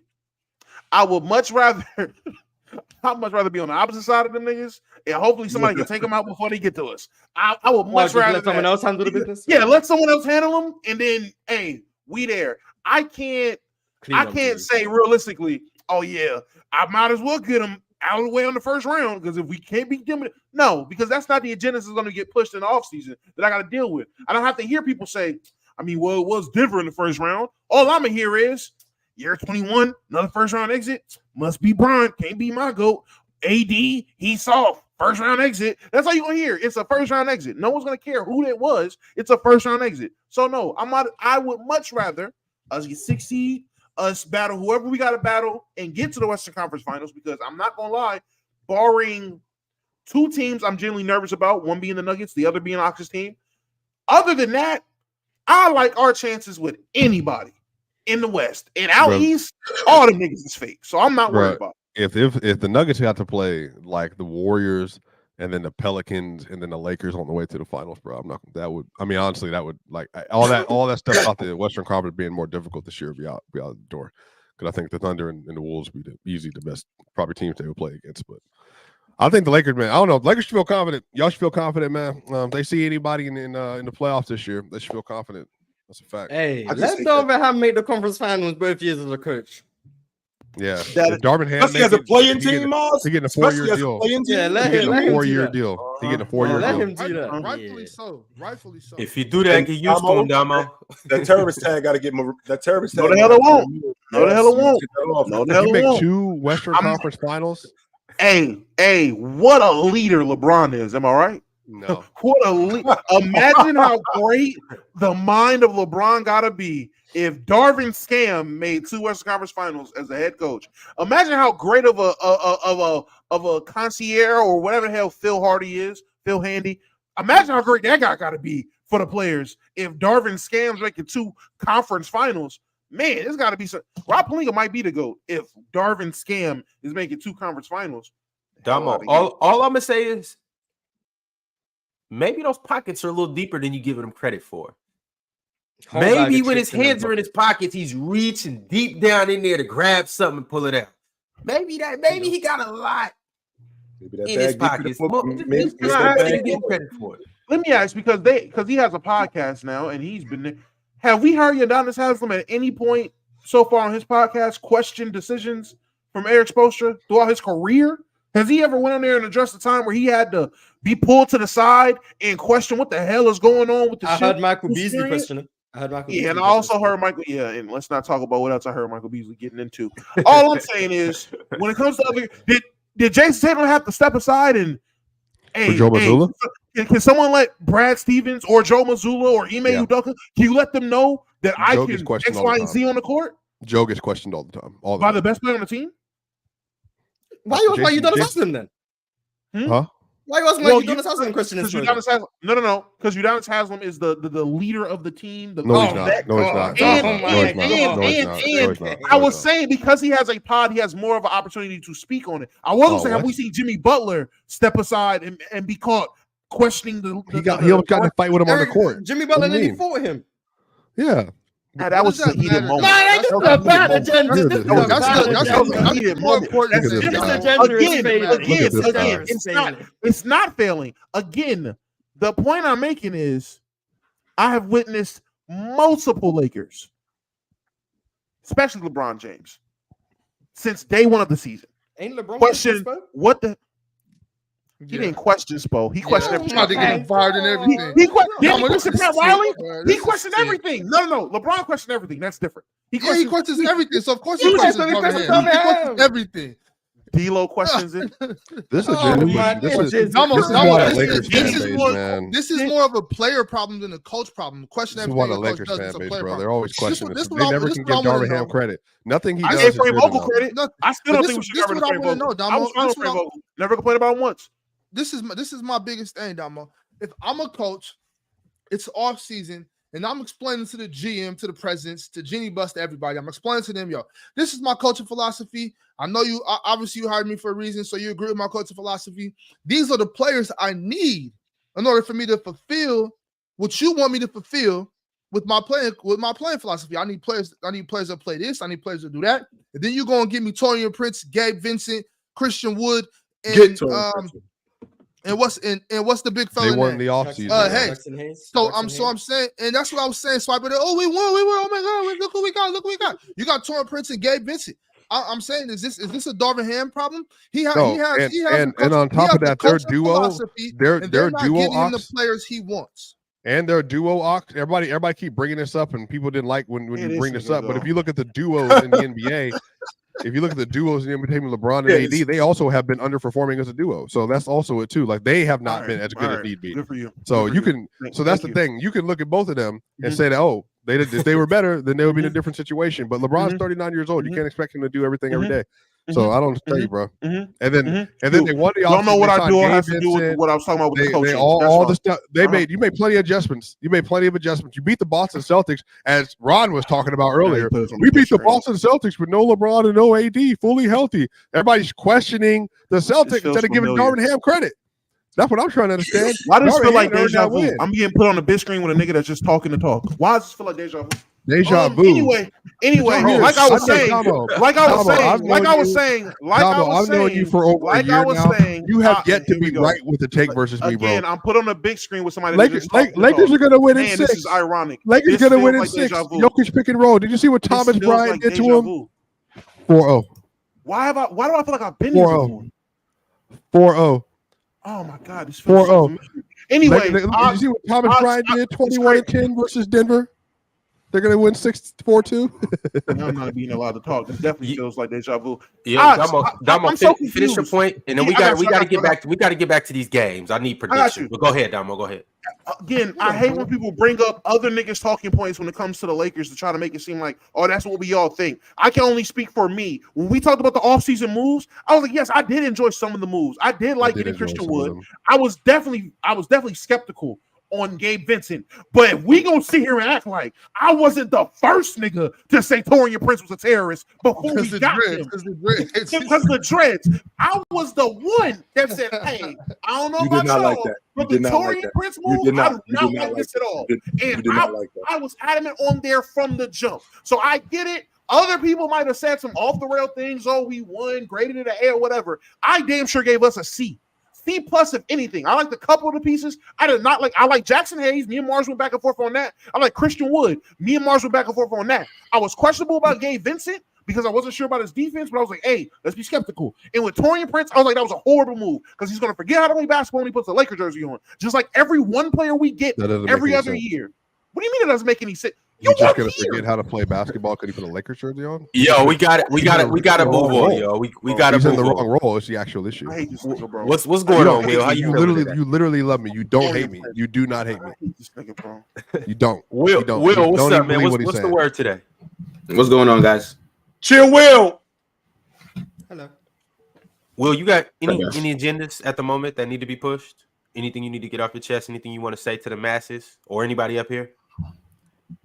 I mean, earlier the show I was watching. I think Ron. I think that you was wilding out earlier on when they were talking about the Boston Celtics and the Bucks. I think like your takes was kind of crazy there. Crazy. What specifically did I say that was wild? Just give me one thing. Everything. I think you just putting too much emphasis on the Celtics losing those two games to the Hawks, but then it's kind of like you're not really absolving the Bucks for what they've been doing as well. It's a little crazy to me, especially with the points that everybody else was making. It just seemed like you didn't want to be wrong. You know, you kind of just arguing just to argue. No, and I feel that, Will. But my thing is, maybe I'm blowing it out of proportion. But if I didn't say anything, nobody would have mentioned that up to now. And Will, you don't think that that's a cause for concern? I don't think it's that concerning. I mean, it's an 82 game season. People gonna lose games. All right. And then I think maybe if your main argument was, okay, you want to trust Giannis over Tatum, then I give you that because we've seen Giannis win a championship before as the number one guy. But I just think that you're not really giving Will, it wasn't a Bucks versus Celtics argument. They turned it into that. What I was merely just trying to point out what I don't like about the Celtics. And then Chill forced me to point out what I don't like about the Bucks now. Because you said the Bucks are going to the finals, so we want to know why you think. No, not go to the finals. Win the NBA championship. So why are you putting them over the Celtics if they got flaws too? Because you haven't talked about the flaws since I've known you. In the 2 months I've been down with you. I just talked about them. I read everything today. Yeah, I know. Before that, I didn't know you were this high on the Bucks that trusting Giannis and Dame down the stretch of games when you'd never seen Dame do anything. So I was just curious. Your points didn't make sense. Right. So thank you, Will. Thank you. Appreciate that. Good work, Will. Yo, Dale, what's good? What's good? Yo, Roy, what up, old boy? What up, big fella? What up, Dale? What up, Dale? How's everyone doing? Running good, brother. What's up? To talk about KD for an hour now. Is that what's gonna happen? Because every time Dell comes up, he just right. It's been a while. I don't know. I just got some time and I tapped in. It's been a while. Seen a full cast was on, so wanted to say hello. Share my regards. So, Dale, just so you know, KD over the last 5 games, he's almost 60, 50, and 80 over the last 5 games. Yeah, that's terrible. Which is crazy to me because he's done it so much. Be bad from the free throw line, man. Exactly. That's what's the terrible part. Wait, Chill. Why you speaking on him? Why you speaking on him? Because you telling me that Jason Tatum better than KD this year. Yeah, I did. But anyway, Dale, the point that I was making is that he's done this so much that it's kind of become something that gets thrown by the wayside because KD been so good for so long. And when he does something like this, it's like, all right, whatever. No big deal. All right. But if somebody else was doing it, we'd make a big deal out of it. Right. I mean, that's the standard. Yeah. That's the standard of greatness, man. Yeah. I'm not very high on the Suns right now. Yeah. I had them second round exit before the season start. I probably got them first right now, how I'm feeling. They haven't been showing me. It's been sad. But would you say that the Suns is like one of the most disappointing teams this season? In terms of for like what people thought that they should be doing? Well, I don't care what other people think. I had them second round, so I'll say they're disappointed now because now I have them first round. But I didn't have them. I didn't like how anything was constructed, so I had them second round. But some people had them championships. Some people had. I never seen that. So what was your main reason to not seeing it? I think they need someone to control on offense. The league. A point guard, yeah. Like it don't even have to. It could have been somebody in a system like a Draymond Green, just someone to have some control. Like not Devin Booker bringing the ball up, thinking he's the point guard. Not KD doing it because it's easier to guard when he's dribbling up the ball instead of getting it at a spot, and not Bradley Beal doing it. So right now they play the Timberwolves. You think they'd lose to the Timberwolves in the series?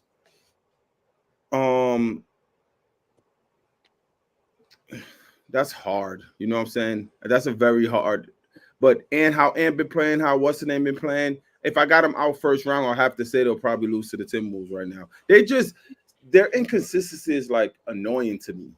You lose to the Spurs with no Wemby, then you beat the Nuggets. It's like, even though Jamal Murray didn't play, he played last time, and y'all beat them there too. Like, y'all know how to, in a way, lock in. Like, today's another big game for them, for OKC, and I have them winning tonight. That's a good sign, though, no? That you can beat the top of the competition? Because then the playoffs, you're not going to see but the it's Spurs. also a terrible sign. Like, you could argue they're going to get up for the big games, and the playoffs is all big games. So yeah, but in the playing, you're more so playing. You know what I'm saying? No, you shouldn't be up for play that same Nuggets way every time. Lose that way. That's how you build a habit. That's how you build consistency. That's how good teams honestly are made. It's hard to get up for the Spurs. It is hard to get up for the Spurs with no win. That's why I say these games where you play like the Portland Trailblazers or you play like the Spurs and Wemby's not that. Build your stat up. Those games will trick you though. Those games will trip you up. 70 points. Build your stat up. Those games will trip you up, and then you come out and then all of a sudden Delano Banton's got 40. Go get 60. Jeremy Shoshan had 30 and 28 rebounds or some nut shit against them. Like, golly, go build your stats up. Right. All right, fellas. What we gonna get into is I'm gonna give y'all a team, and I'm gonna go around the room, and I need everybody to describe that team, how they feel to you in 3 words. Could be 1 word, could be 2 words, or you could use all 3. So the first team I'm gonna start with, and these are all playoff teams. First team I'm gonna start with is the LA Clippers. Will, I'm gonna start with you. Describe the Clippers, how they feel to you in 3 words. I got 1. Contenders. I think the Clippers are still contenders. I think nobody's gonna want to see them in the playoffs. A lot more than 3 words. Sorry. Oh, okay. Well, I thought I had the initial word, and then I can keep going. Though. That's what I thought it was. Like I thought it was an initial word, and then you just keep going. Go ahead, Will. Because we haven't heard how you feel about the Clippers. Yeah, I think that the Clippers, they definitely are contenders. I think a lot of people are. I know recently, they're like 4-6 over their last 10 games. But I think, look, Kawhi Leonard's been healthy. Paul George has been healthy. I like the fit with James Harden as well. I think that they are a team come to playoffs if they can stay healthy, which we haven't seen them be able to do the last few seasons. I definitely think that they are a team that can go far. And I don't think anybody should really be surprised if you end up watching them in the Western Conference Finals this season. All right. Dale. Oh, he's jumping off. All right. Yeah. Swiper. The Los Angeles Clippers. 1 word or 3 words? Well, how many? Up to 3. Up to 3. Disappointment. They had a great stretch, and then it was cooked. All right. Delroy, the Clippers, in up to 3 words. Confusing. That's it. I'm going to say confusing 3 times. All right. Damo. Them boys cursed. Chill. It's the Clippers. Damn. Mars. Art of War. Oh, shit. All right. Big Ox. You heard Morris. That's 3 words. There you go. You heard Morris. You heard Morris. All right. Next team I got for you guys is the New York Knicks. Will, I'll start with you again. Oh, hold up. Swiper. You said dogs? Dogs. Simple as that. All right. Will. Overrated. All right. Knicks. Dale. Overrated in what sense, Will? So where do you think people have the Knicks? Right. Exactly. I think people, well, maybe because I'm in the New York area, so right, you up just in New be York. where I'm at. Yeah, so it's just a lot of New York. Yeah, he in Dell in New York. Yeah, look, ex-casual. Sorry. All right, But anyway, so as you were saying, Will. all right, so then Dell, New York, mostly Knicks fans, right? It's barely a few of us Nets guys out there. But if you listen to how people talk about the Knicks, you would think that they have the same record as the Celtics do right now. Like, if you just woke up. That's not it. Come on, man. I'm gonna explain something to you about a Knicks fan. You can't tell a difference from a real Knicks fan if the Knicks is the last place team or the first place team. So that's why that's bad, because we always gonna, especially if you're from New York like myself. So overrated. I haven't heard a Knicks fan say the Knicks is going to the chip. I haven't heard any real. I have. What? I'm hearing But no, I got told the other day. I take out the delusional fans, though. I take out the delusional. Like, every I fan mean, has but you delusional. gotta listen to them though, because I think that most Knicks fans are delusional. But I don't think that makes them overrated because there's Swiper, who did you talk to, Swiper, that said that the Knicks was going to the NBA championship? Who did you talk to? Content creator, a Nick content creator, and he said Jalen Brunson was the word he used was unstoppable. How do you stop him? That was the answer. Jalen Brunson is looking unstoppable, and that's enough to get them to the NBA finals. Who was it? Click. Look, but I'm not getting into that. Like, that's not the person you go to or say when you say the Knicks is overrated, though. Everybody get their own take from the mass media. No mass media. Everybody got Knicks either second round exit or marginal could make it to the conference final, and that's a fair assessment right now for the Knicks. That's but how I'm just majority of using people my think? experience though. I mean, but you're talking about mass media. I'm talking about people who I work with, just New York fans in general. Where do the people that you work with, Will, the Knicks. Okay, so what do they think of the Knicks? Like, where do they have the Knicks? The season ends today. The Knicks are going into the playoffs. What do they think the Knicks are doing? At least no, sorry, not the NBA Finals, the Eastern Conference Finals. Is that overrated? Is that ridiculous to think that no, Knicks could get into the it's not ridiculous, but I just don't think that highly of the team. So that's why I'm saying that they're overrated. Because I would agree if you say that they're a second round exit. I think that's where they'll get to. But I go ahead. What's your issue with the Knicks in terms of not just overrated? What is your issue with the Knicks overall? Because this team is built for TIDs. It's a defensive-minded team, a bunch of dirty work guys. But you got a bucket getter in Jalen Brunson. Julius Randle, he can come back healthy, and he doesn't have to shoot as much. Be a little bit more efficient, and they're going to win games on defense. Why is it ridiculous? But you like Julius Randle, Chill. Like I do like Julius Randle. Yeah, right. I don't. Here's the difference. The difference is that I don't think that he has to do nearly as much on this crew, considering what their identity is. Their identity, but he'll want to. That's the problem. But he'll want to. Chill. Do you know he has a 46 true shooting in his career in the playoffs? 46. I do know that. Yeah, true shooting a flawed stat. We don't care. Which you already know how I feel about true shooting, right? I do understand that. I'm not a fan of true shooting, but the identity of this team is defense. The identity of this team is dirty work. That's the identity of the New York Knicks.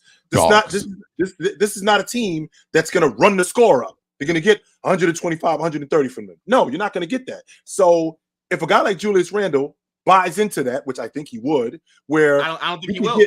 We can get 18 to 20, 18 to 22 from him in the playoffs, and on what? Get what you're going to get from Jalen Brunson. Now that's the difference, Swiper. I don't think that we're going to get Chuffin because again, this team is built on defense, which means that a lot of the stuff is in transition.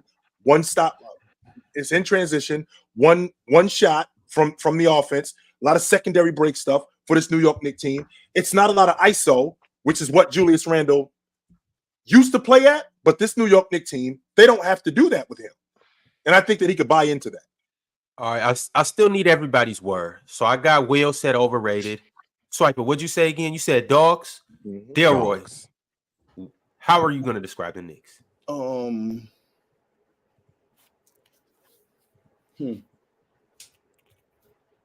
me see. If I think of the Knicks, what I think of. They're impactful right now for New York City. Especially the bum-ass Brooklyn Nets. You see what he just said? They're impactful. Yo, y'all sitting in third. Y'all won a championship. Look how happy they are because they've been in poverty for so long.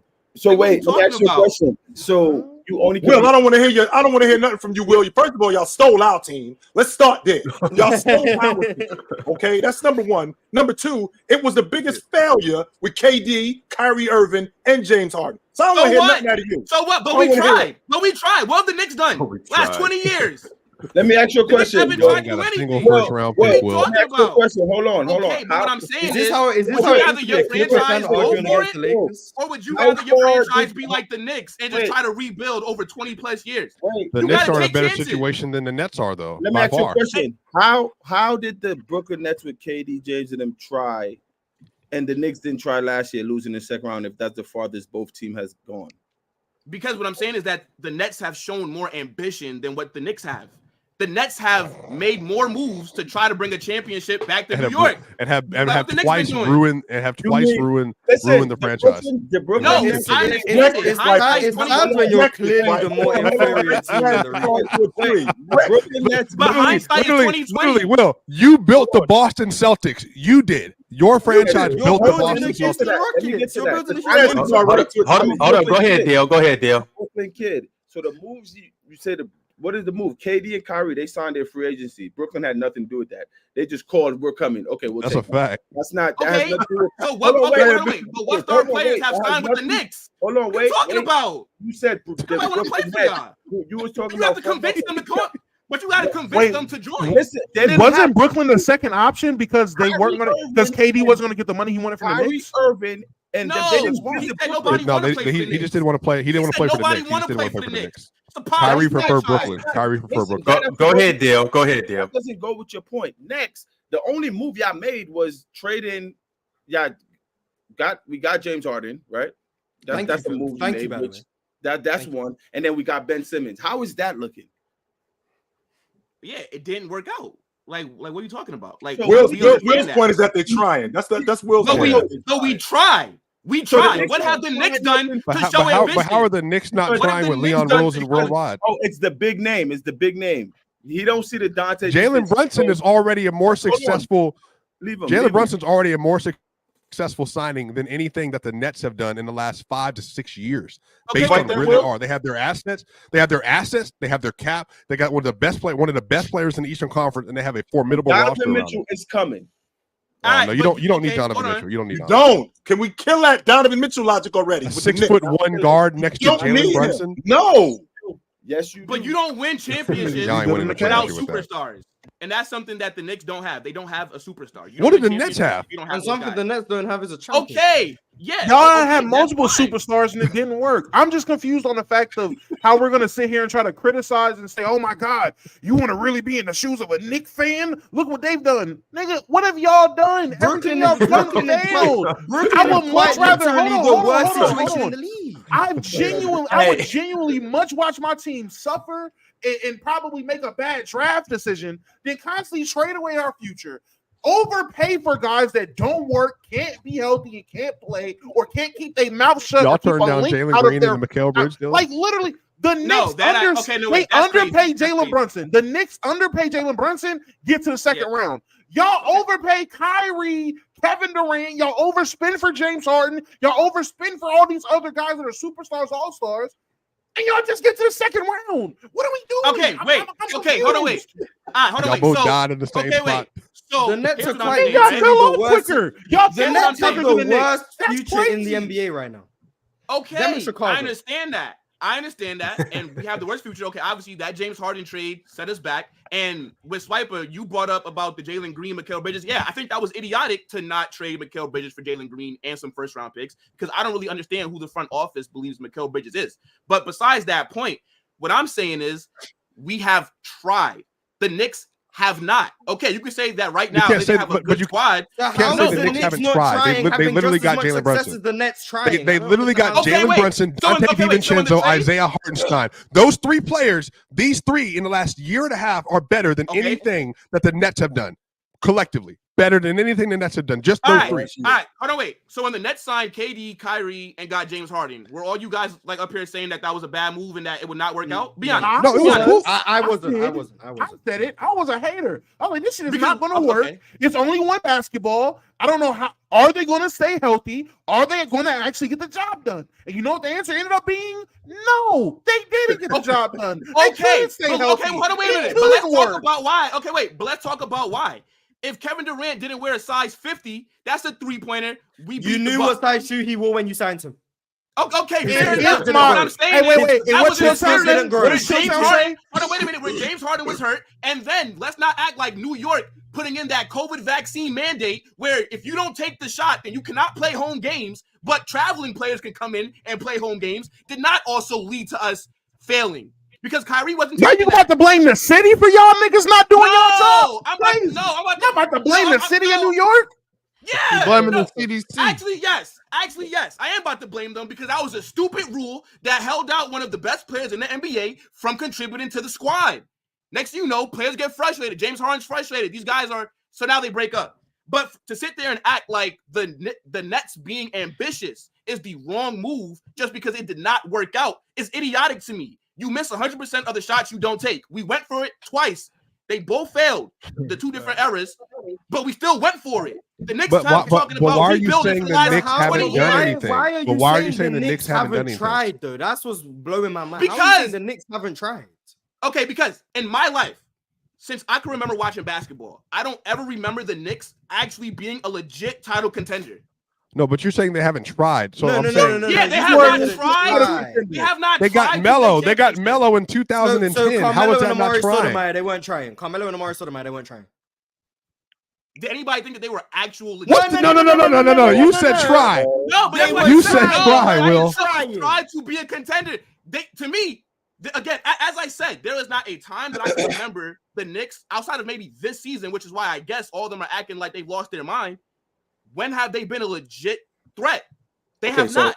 So Will, rewind really quick. When were y'all Rewind. So in 2012, when they were the Rewind. number 2 seed in the East, they weren't trying. Was it 2013? They weren't a Those threat. number 2 seed. They were a top 3 seed in the East. Top 3 with seed in Melo and 2013. Amari Stoudemire. Yeah, and Melo was they weren't 30 a threat people then. that year. They First weren't of a all, threat then. Fantastic. The Miami Heat, a few seasons, were the first overall seed, and nobody was taking them So serious. hold on. Wait, So they weren't a threat? So the Heat weren't trying? No, of course every team tried, but what I'm saying is that the front office did not put they did not put a team together that I believe was a legit threat. No. to win a championship. But They had 2 you All-Stars. specifically said they didn't try. We gotta move on, y'all. We gotta move on. We gotta move on. There's no way you. I still. Hey, Will, do you want to go back and change your your word for the Knicks? Consecutive seasons, you get a top. Yeah, top overrated. 10 players. Yeah, nah. I'm His thinking whole thing like was the overrated. Knicks weren't trying, but the Nets tried. Then we say the Knicks were trying, but then he's saying, but they weren't contenders. But the Nets failed in their attempt to. Both of them failed. So Mars. either they were both trying or they both weren't trying. You No, can't Mars, get All both. right, wait. So Mars, let me ask you a It's question not before we fun. move on. All right, go ahead. Go ahead, Dominic. I was just, go ahead. Junior, I was just gonna say it's absolutely fine because the Nets have never been real contenders, so we're good as long as we know that. That's as long as we cap. have that Okay. understanding, That's the cap. Nets That's and the okay. Knicks. So no New York team has been contenders in Will's life. There we go. I mean, look, That's not the same thing. I can admit that the Nets are poverty, just like the Knicks. Like, what are we talking about? We're Just both like terrible the franchises. Knicks. You live in the same Karma. project building I live in. You just got nicer furniture. What you talking about? I ain't gonna and lie. guess what? We're still poverty. There's levels to poverty. I ain't gonna lie. How is there level? The Knicks win a championship. There's levels to poverty. There's Last levels to time being they a won- millionaire. You can be One poor. person has The last one person time has the Knicks $2 won a million. The other one has Black $500 people million. couldn't watch Bro, the New game York for is 40 funny, years. bro. What are we talking about? New York is so funny, bro. Yo, Damo, There's levels to poverty. you got up to 3 words to describe the New York Knicks. What are you gonna say? Play a lot of minutes. I don't know. For the Knicks, 2 years away. That's what I would say for them. They're 2 years away from really being legitimate threats, in my opinion. All right, Chill Tim, what you got? Dirty work team. Mars? Mitchell Robinson's back. Yo, Morris, what are you doing? You know what, Ox? I'm gonna do you a favor. Next time, I'm gonna put you ahead of Mars. All right. I'm tired. You got something else, or are you just gonna? Yo, Mitch is back. Yeah, that's all I gotta Okay. say about. That's all I gotta say about that. I want to say because who was that earlier saying that nobody said the Knicks were coming out the East? So I had y'all know I got the Celtics, but I think it was on Chill with Chill the other day. I said that, Mitchell Robinson is back. The Knicks got the East, y'all. Oh, you officially got the Knicks coming out the East? The Knicks got the East, bro. Mitchell Robinson is back. Man, And this the is Knicks because of gotta Mitchell be Robinson, or surprised. this is because what happened last night? Well, not because remember we was talking about it before, and I was like, okay, when they got OG, I'm like, okay, the Knicks are serious. We can respect the Knicks now. They got OG. I respect the Knicks. They're good, you know. And then when they shored up their bench, going to get Bojan, Alec Burke, I'm saying like they can beat the Celtics. I'm not if they beat the Celtics in 6 or 7, I'm not shocked at all. The Bucks don't want to play the Knicks. Nobody wants to play the Knicks. Boston and New York are clearly the best 2 teams in the East. But the Knicks can bully them. The Knicks can for sure bully the Celtics and win that series. Mitchell Robinson is back. Yeah, all right. So okay. So your word should just be because all of a sudden, no, Mitchell Robinson's back. I'm with Mark. That's my 3 words. I was gonna say Mitch is back. So this your final pick for the Eastern Conference, or are you gonna change again later? I don't know. I can't tell you what's gonna happen tomorrow, Swiper. I'm just saying right now, I got the Knicks winning the East. All right, because of Mitchell Robinson. That's why. He's the difference. All you heard, Chill? Is that all you heard? Chill? That's exactly what you just said. Mitchell Robinson. I wouldn't say it like that, Chill. I mean, Mitch is Mitch.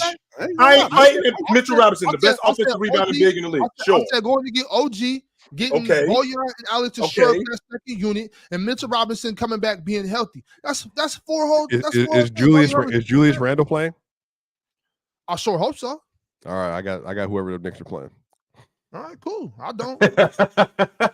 Yo, hey, I do believe we do sleep on the Knicks at full strength with Jalen Brunson, DiVincenzo, OG Anunoby, Julius Randle, and Mitch.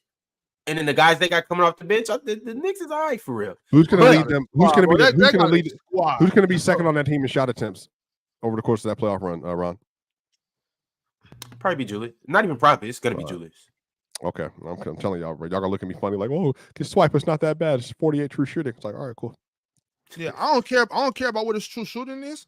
All I'm saying is he doesn't have to shoot 25 shots. You know what I'm saying? They can spread it out. Like I said before, all Julius Randle has to do is compete on defense, get on the glass, and be efficient. I need Julius Randle shooting 12, 13, 14 shots. You know what I'm saying? We good with that. Let Bojan get his shots up. Let OG get some shots up. Let Dante DiVincenzo come off he might be starting, whatever. Let Dante DiVincenzo fire some shots up. Let Jalen Brunson carry. With this squad, with the squad they got, Jalen Brunson can carry. Jalen Brunson, number 1 option coming out of the East. As y'all know, when Becky Hammond said what she said, I was 100% with her. She's right. The squad that they have put together now, he can carry. Jalen Brunson can carry the offensive load with some strong support from Bojan. Do you think they'll beat the Heat? From Bojan. Bojan. What is Bojan? He's not playing. If Bojan's not going to play, why wouldn't he play? Deuce McBride never going to play. Talk to you, bro. Deuce McBride never going to play. But Bojan, stop it. No, I'm not putting. Why is Bojan not going to play?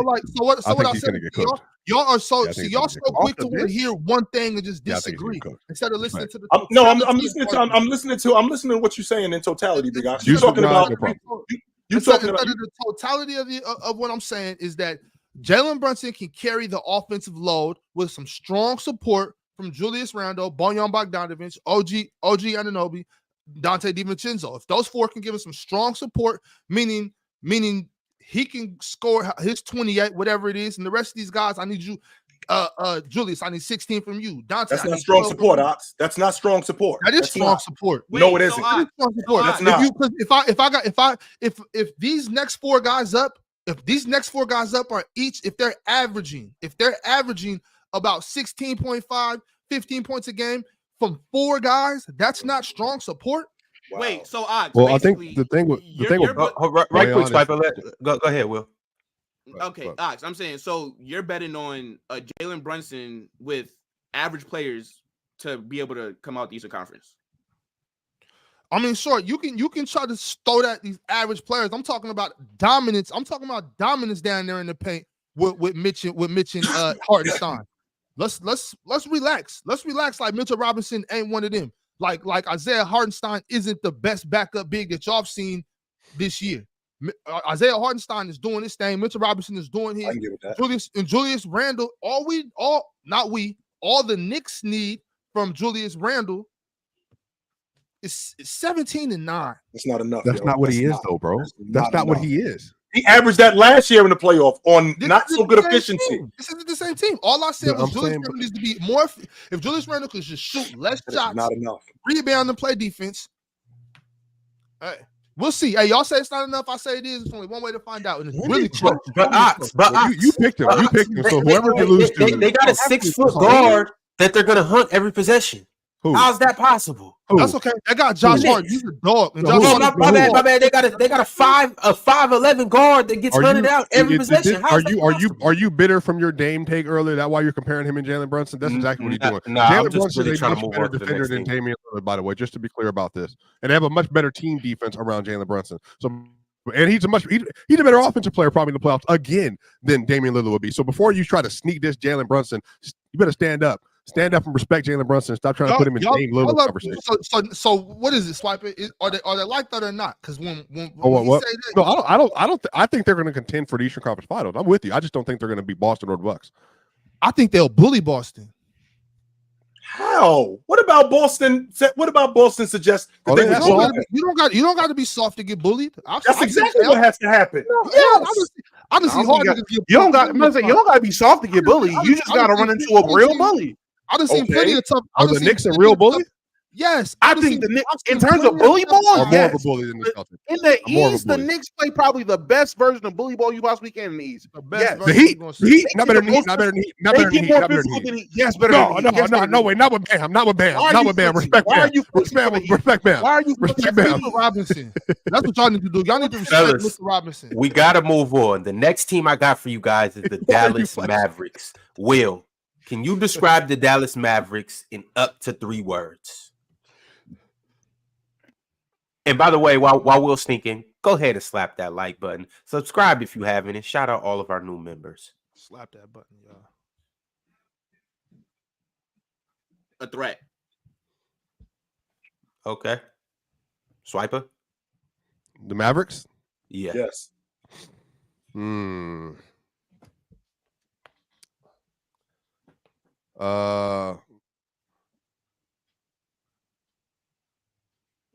Good vibes loss. Fought hard, just not enough. Fought hard, just not enough. So good vibes on the other way to get that shots. Great shots lost. Great shots. Going to be great shots made, but in a loss. Yeah. All right. Remember the Alamo. All right, Ox, you got some. You got some, Ox? Oh, is it my turn? Thought yeah. I was last. Cool. Something about grenades. Okay. Chill, Mars. I really wasn't ready because all I got is grenade launcher. So that's 3 words. Grenade launcher. That's it. That's all I got for you. All right. Damo, what you got? Batman and Robin, man. Y'all, man. I don't know why everybody let her play with the GOAT Luka and play with that ethical hooper Kyrie. But yeah, Batman and Robin, they on the way. They are on the way. On the way where? On the way where, Damo? Hey, let's not talk about it. They just on the way. They just moved. They on the way. way. I don't really know where we going with Swiper. I'm about to say I don't know where we going, but they gonna be on the way. But we driving. Damo, they for sure in the Batmobile right now. Where the hell we going out? They are in the Batcopter. They're in the Batmobile. Batcopter. They're in the Batplane. They are on the way. I don't know where to. So much. Near said Batman and Robin on the way to Joker. Uh-oh. All right, Mars. That didn't turn out Dallas so well. Mavericks. Better than ever. Ever? Or like this era ever? The Luka. Oh, I got you. Respect that. I agree, Mars. I think this might be his best squad. All right, chill. Dallas Mavericks. Luka Magic. Okay. How far can he take them? All right. Book. Whoever said to the Joker, this is how Robin gets turned to Red Hood. Trust me. He goes to the Joker. This is how villains will be made. If you're in the DC cartoons at all, you know what that means. Oh, man. So what? Robin went to the Joker side? Nah, the Joker just pulled up on HBO Max. Red Hood. Joker it's murdered really Robin, and Robin turned into a villain because of it. That's essentially it. It's good. It's really good. It's a really good movie. It's really good DC good. animations and all. Hell yeah, HBO got them all. HBO has every single one of them. It's the best thing they got. Hey, quick side note. Shout out to Batman for having a plane. I just want to put that out. That is so dope. You got a Batmobile. Yeah, he just Elon Musk with no parents. He's emo Elon, man. Be easy, brother. Be easy, brother. All right, y'all. The next one we got. What is he doing, Damo? Because if I was Elon, I'd for sure be on some Batman type shit. Like, I'm saying he is on Batman type shit. That nigga has his own space program. Do you not know how crazy? Iron Man. I thought you needed permits and like government, like he got permits, assistance to go to space. Shit, I don't know if he got permits. I think niggas just doing it at this point. You got to have some type of permits. You can't just. When you got $200 billion, that is the permit. I'm gonna say, you have the money is the permit. My net worth is almost 200. Is that much that he's worth? Is 200 billion? I think like 190 billion. That's it.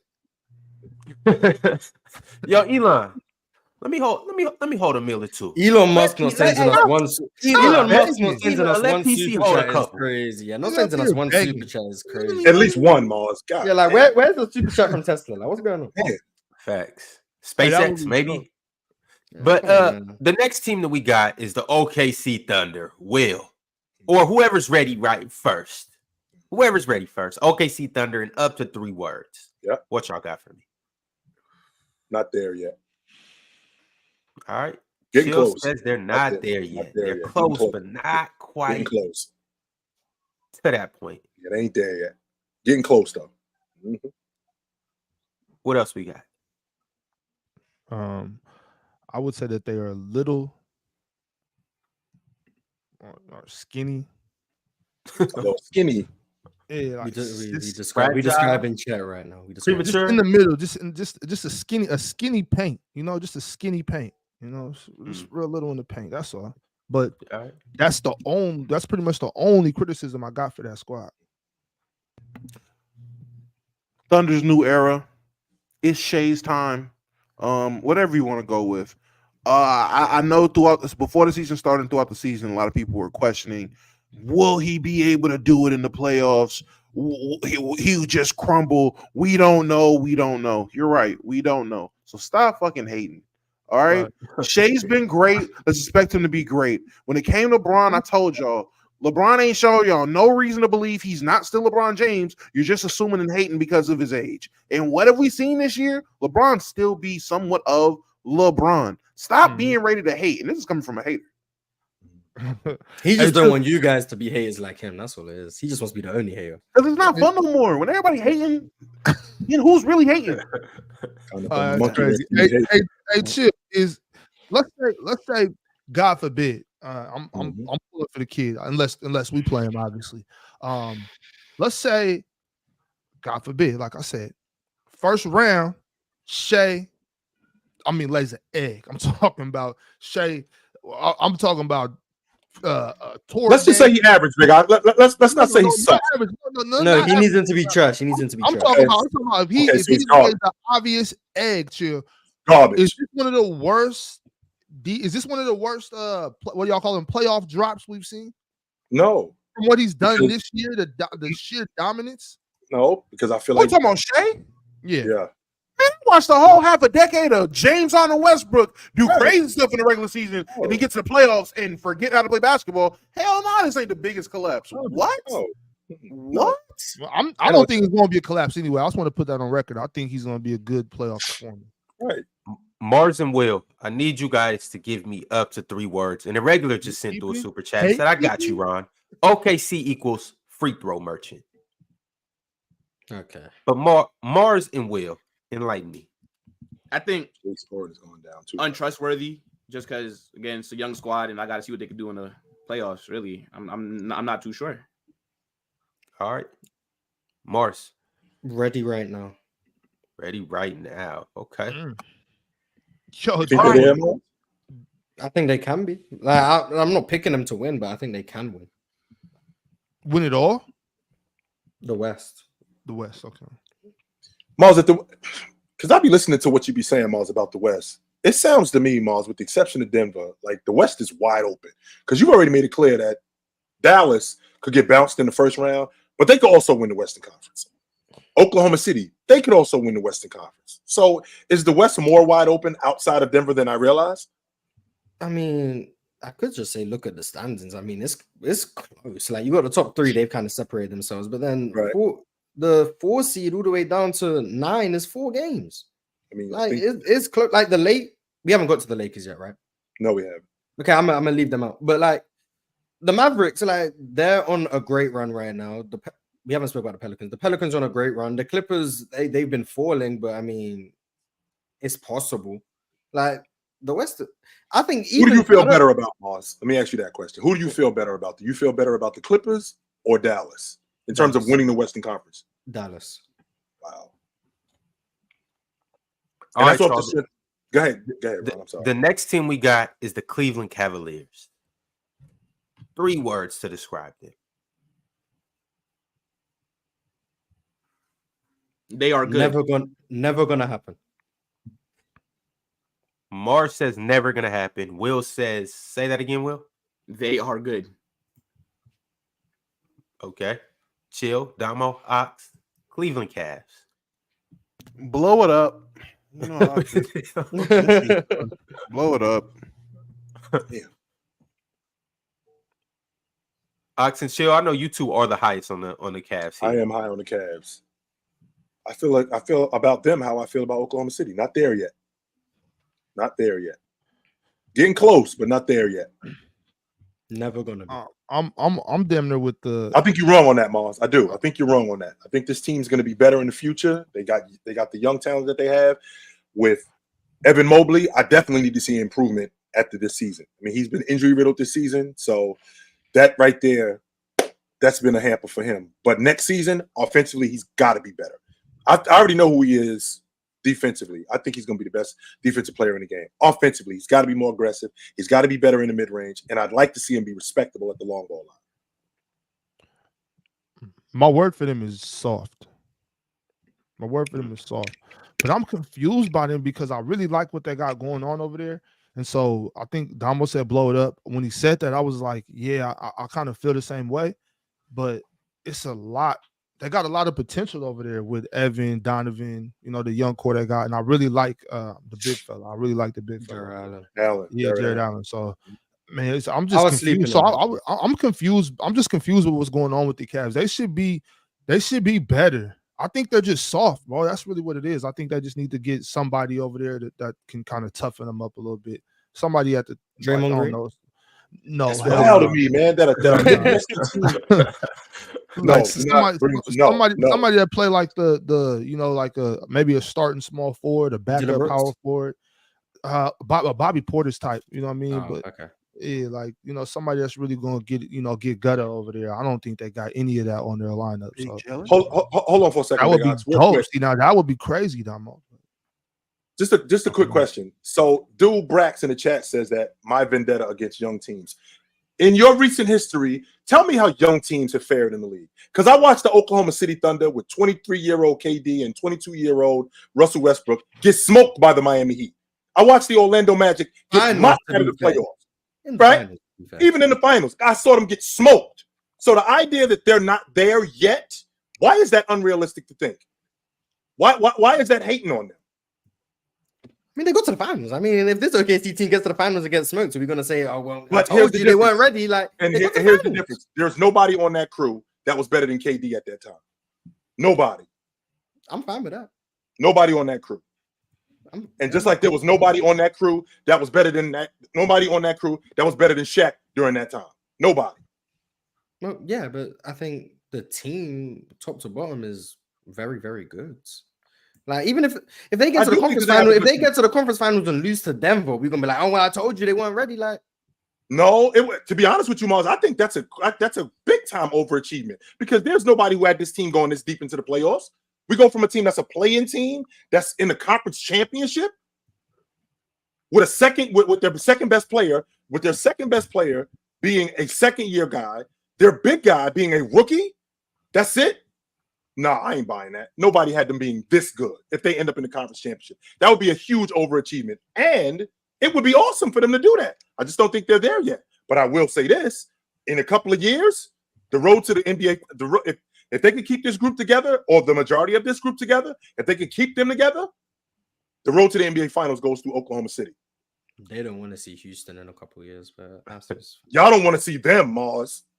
I promise you. Think I'm talking about in a couple of years. Shay's going to be a lot better. J Dub's going to be a lot better. Chet's going to be way better. I think they're gonna upgrade Lou Dort. I definitely think that they're gonna upgrade him. Isaiah Joe, they could very well upgrade him. They could get better on that front line. I don't think you're gonna want anything to do with those guys in another 2-3 years. Sengun matching that. Tari Eason, Amen Thompson, Jalen Green, Jabari Smith, Cam Whip. They don't want to see us. They don't want to see us. Chill. In what ways do you see Chet getting better? Is he gonna get better based on skill set, IQ, and stuff, or is it just more physicality, getting older, getting stronger, getting bigger? Well, I think it's two things. Number one, he's going to be able to play more games and stay healthy and understand the game more. He's going to get he's going to get bigger, which makes him more physical. So he's going to start to understand the game more. So him being able to stretch defenses, him being able to understand how to play defense, that's going to make him even better. So I feel like him being more physical, him understanding the game, I think that's going to make him a lot better. All right, y'all, moving along. Let's have a little fun now. Let's have some fun. We got the Los Angeles Lakers. Y'all knew this team was going to be on the list. 3 words to describe the Lakers. Last chance. Last chance? Last chance. Okay. I think this is it after this season. Bron's too old. I think this is it after this season. Last chance. Say that again, Ox. Bron's too old. All right. Ox says Bron's too old. Will, you have one? Yeah, it's over. With this core players. A Nets fan? What does me being a Nets fan have to do with anything? What does that got to do with anything? We both going to be watching the finals from the couch. Right. I want to go on record and make sure that it's no hate coming from a Sacramento King fan. I just seen Bron last year bent over, tired, and you know what I'm saying, like you could see his jump shot. There was no legs in there. He wasn't shooting the ball. He was throwing the ball. You know what I mean? You can see when somebody's not shooting anymore. He's tired, heaving that. Bron wasn't looking the same. He was now. Don't get me wrong. He had some good stats in a lot of games, but you could tell at certain times like he was tired, bro. So that's what I'm worried about. Are you talking about last year's playoffs? Yes. Yeah, I'm talking about last year's playoffs. I'm about to say the playoffs where he was hurt. That playoffs, okay. Because a healthy LeBron this year, like he got all the legs under him. The shots actually falling. The shots looking way better this year for an extended period of time. Which is I'm talking about into the playoffs though, Damo, when they're playing. As long as he's healthy, if we have a healthy LeBron James, I think you're going to see exactly what you've seen from the regular season, probably times 2. Okay, but one second, real quick. I do want to say this, that I'm not so much talking about his play, because when he was out there playing, standing up straight, playing basketball, not tired, he was getting busy with or without a hurt foot. I'm talking about in the times when you could. You just a Laker hater, nigga. You can get irritated all you want. Shut up, nigga. Oh my God! He's talking about it. Don't worry, that do make me sick. The thing is, when you could clearly see he was fatigued, it was a difference. That's all I'm saying. I think he played good. I don't know about the hurt foot or none of that. I think he played good basketball, but he was fatigued. I'm talking to you. How about that? I'm talking to you, Holmes. You know what I'm saying? And I think that's an issue.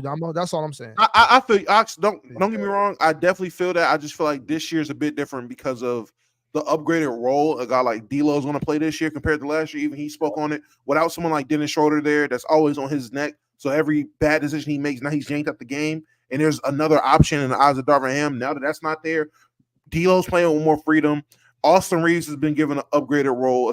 Essentially, on paper, it's been upgraded, but really, he's playing the same role. But we're going to see a lot more of the other guys. A lot more of the other guys are going to be able to carry that burden a little bit.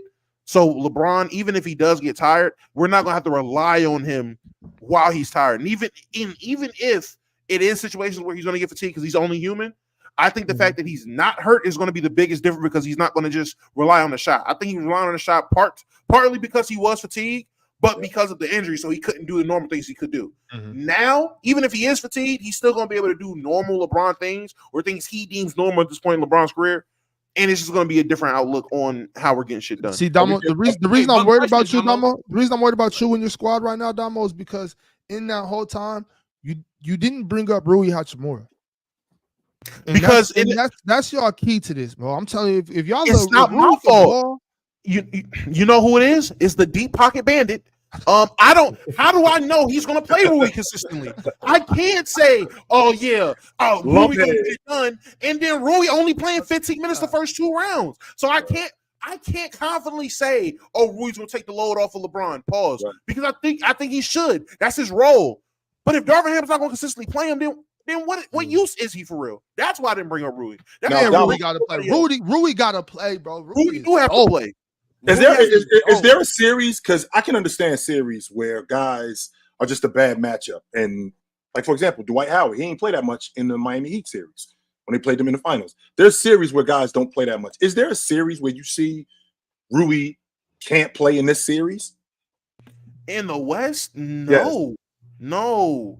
There's no series I can think of where I can't think of Rui being in the lineup. Starting coming off the bench, we can have that conversation on which lineup he looks better with versus what team. But games where he's just not playing, there's no situation in this playoffs where Rui is not playing unless he's just awful.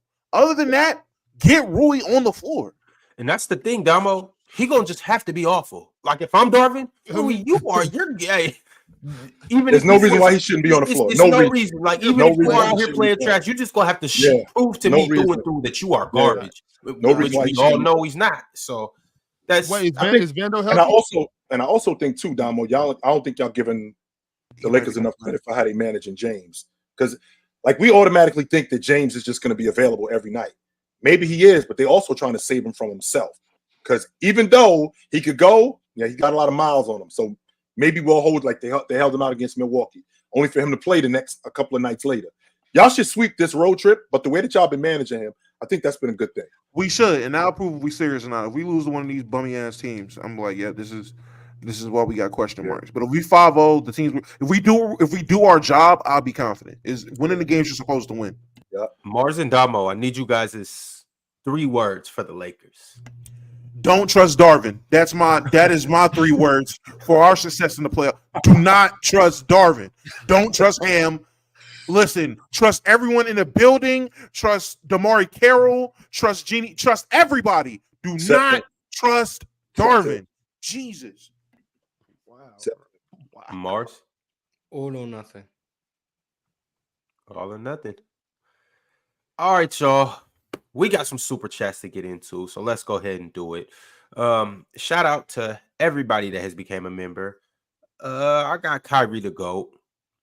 And I got 2 Clutch Corey. Shout out to everybody else that became members of this show. Go ahead and slap that like button if you haven't. Go to www.playerschoicemerch.com and grab you some. Don't be a casual and not get the merch. Be an ex-casual. Mars, what kind of hoodie you got on? Let me see what you're working with, Mars. All right. Yeah, casual. Yeah. Okay, absolutely. No doubt. All right, y'all. Cedric Adams with the super chat. He said, we did that one. We did this. Had a whole conversation. All right. Facts. Shout out, Cedric. Alan L said the Grizzlies beat the fully healthy Bucks last month. By the way, yeah, they did. Yeah, I do. Yeah, before the All-Star break, right? I think. Yeah, before the All-Star break. We didn't talk about that. That's only y'all not holding the Bucks accountable. Hold on. Did Bay Area Kemper play bad in that game? Because if he did, we talked about it. I promise you. Didn't Detroit beat Oklahoma City with their whole crew? Yeah, but that's what we do in Detroit. Hey, that's Detroit. That's right. different. That's what we do. Yeah, that's what we do. That's Cade. Sage said, Elron. Dame was 7 for 21 and 3 of 13 from 3. Garbage. Trash. We talked about it. Meanwhile, Giannis had 35. Dame the floor. Giannis had 35 points, 12 assists on 15 and 17 shooting. Yep. Garbage. Man. Darren Fost said, does it ever get exhausting pretending none of Boston's wins matter until the playoffs and then overreacting to every single loss every 2 weeks? Does it get exhausting to y'all? It's just you. Because I tell you what, I could do this shit all day long. We know. Chris Martin You're a hater, bro. said, hey, chill. Hey, chill. As a stoner, Lolly. Chris Martin is actually a stoner. As a chill. As a stoner, I need to actually see you pass the Jada Damo eventually. Got to get that on cam. Wow. PC weekend too. London edition. Damo, you coming to PC weekend? I have no reason not to. We thought that last time and people didn't show up. Oh well, no.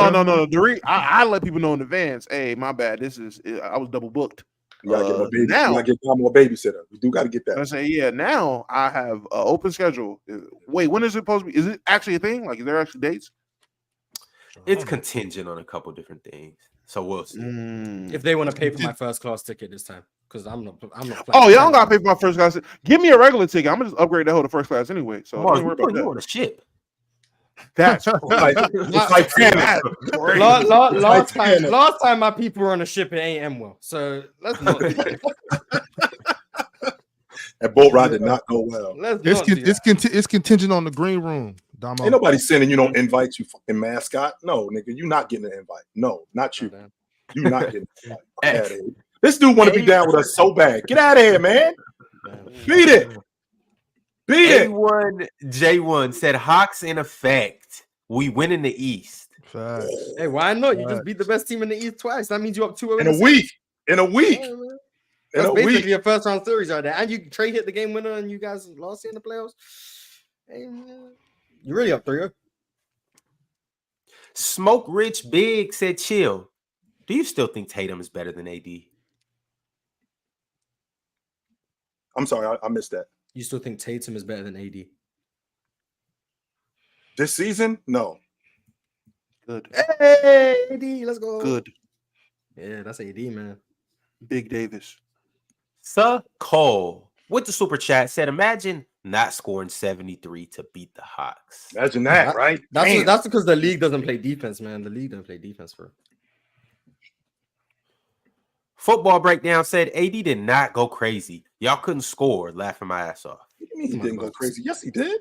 Yeah, they couldn't score. They couldn't score because AD was going crazy. That would explain it. Well, part of the reason is because AD was going crazy. Not all of it. I can't give him all the credit, but part of it. That's Big fan Breezy. I'm sorry. Says Stephon Marbury to the Hall of Fame. Yes. Panel. What he's done in China would be what he's done in China gives him a case, right? Imagine the Chinese basketball Hall of Fame, apparently, but I don't know about the regular one. He made a couple of NBA teams and stuff in the league. I mean, with the Chinese career, it's possible. I mean, they don't look at I don't think they look at they don't look at that Chinese career as much. But I mean, when he retired from the NBA, he was one of 3 guys: him, Oscar Robertson, and Walt Frazier, that averaged 20 and 8 for their career. Is that not crazy though? They'll consider other professional leagues, but they won't consider the CBA. That's kind of messed up, ain't it? No, it's only really EuroLeague they really give credit to. Like that I know of. I don't think they'd be being like, oh, the French league. I don't think they really be doing that. So. It's got to be racist. I think Stephon for sure is a Hall of Famer. I think just what he's done in totality for the game of basketball. What do you do? What do you do for the game of basketball besides sell KG? Here we go. Oh my God. He banned from the Hall of Fame just for that? You ain't have a pair of Starberries? Nope. I did. I had 3 pairs. Which was tough. We banned Stephon Marbury from the Hall of Fame just for him leaving KG. That's what because KG is his man. Don't leave that out. That's his man. So I mean, other than that, though, I mean, no disrespect to what he did in China because you know that's dope and that's a level of basketball. I never play that, you know what I'm saying? I never played over in that league, you know what I mean? So I don't want to disrespect that, but I understand when they kind of take into more of account with like the EuroLeague players. I think the level of competition is a little higher. I think we can all agree on that. So I mean, would I be mad if he was in the Hall of Fame? No, I wouldn't trip. I'm not here to be like vote against it, but if you're asking me, do I think he's a Hall of Famer? I'm gonna say no. And on top of that, he sold my man KG, so that's another knock against him. Yeah, I think about that. Dougie King said, "L host, L title. The Bucks ain't it. Period." True. L host for sure.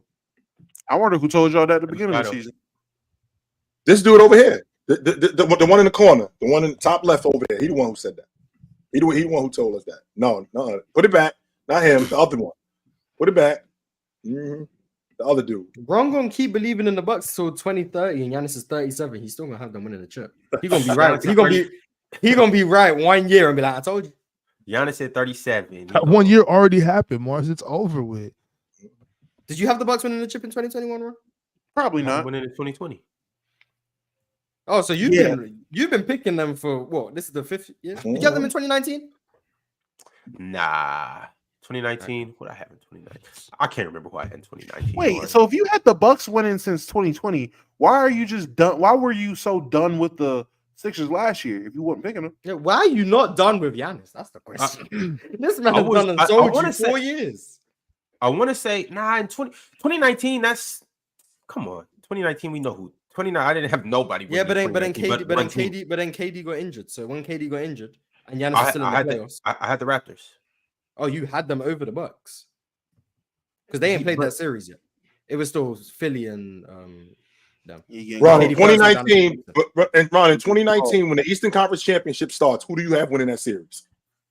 It was It was the this man had the Bucks. Let's be honest. Hold on, you know you had the Bucks. Whole time he picked the Rockets. Who was in the Eastern? The conference finals was Toronto and Milwaukee. The conference finals was Toronto and Milwaukee. And they had and Milwaukee went up 2-0, by the way. I had the Bucks. I for sure had the Bucks. Okay. And then KD was still injured. So did you have the Bucks winning the finals?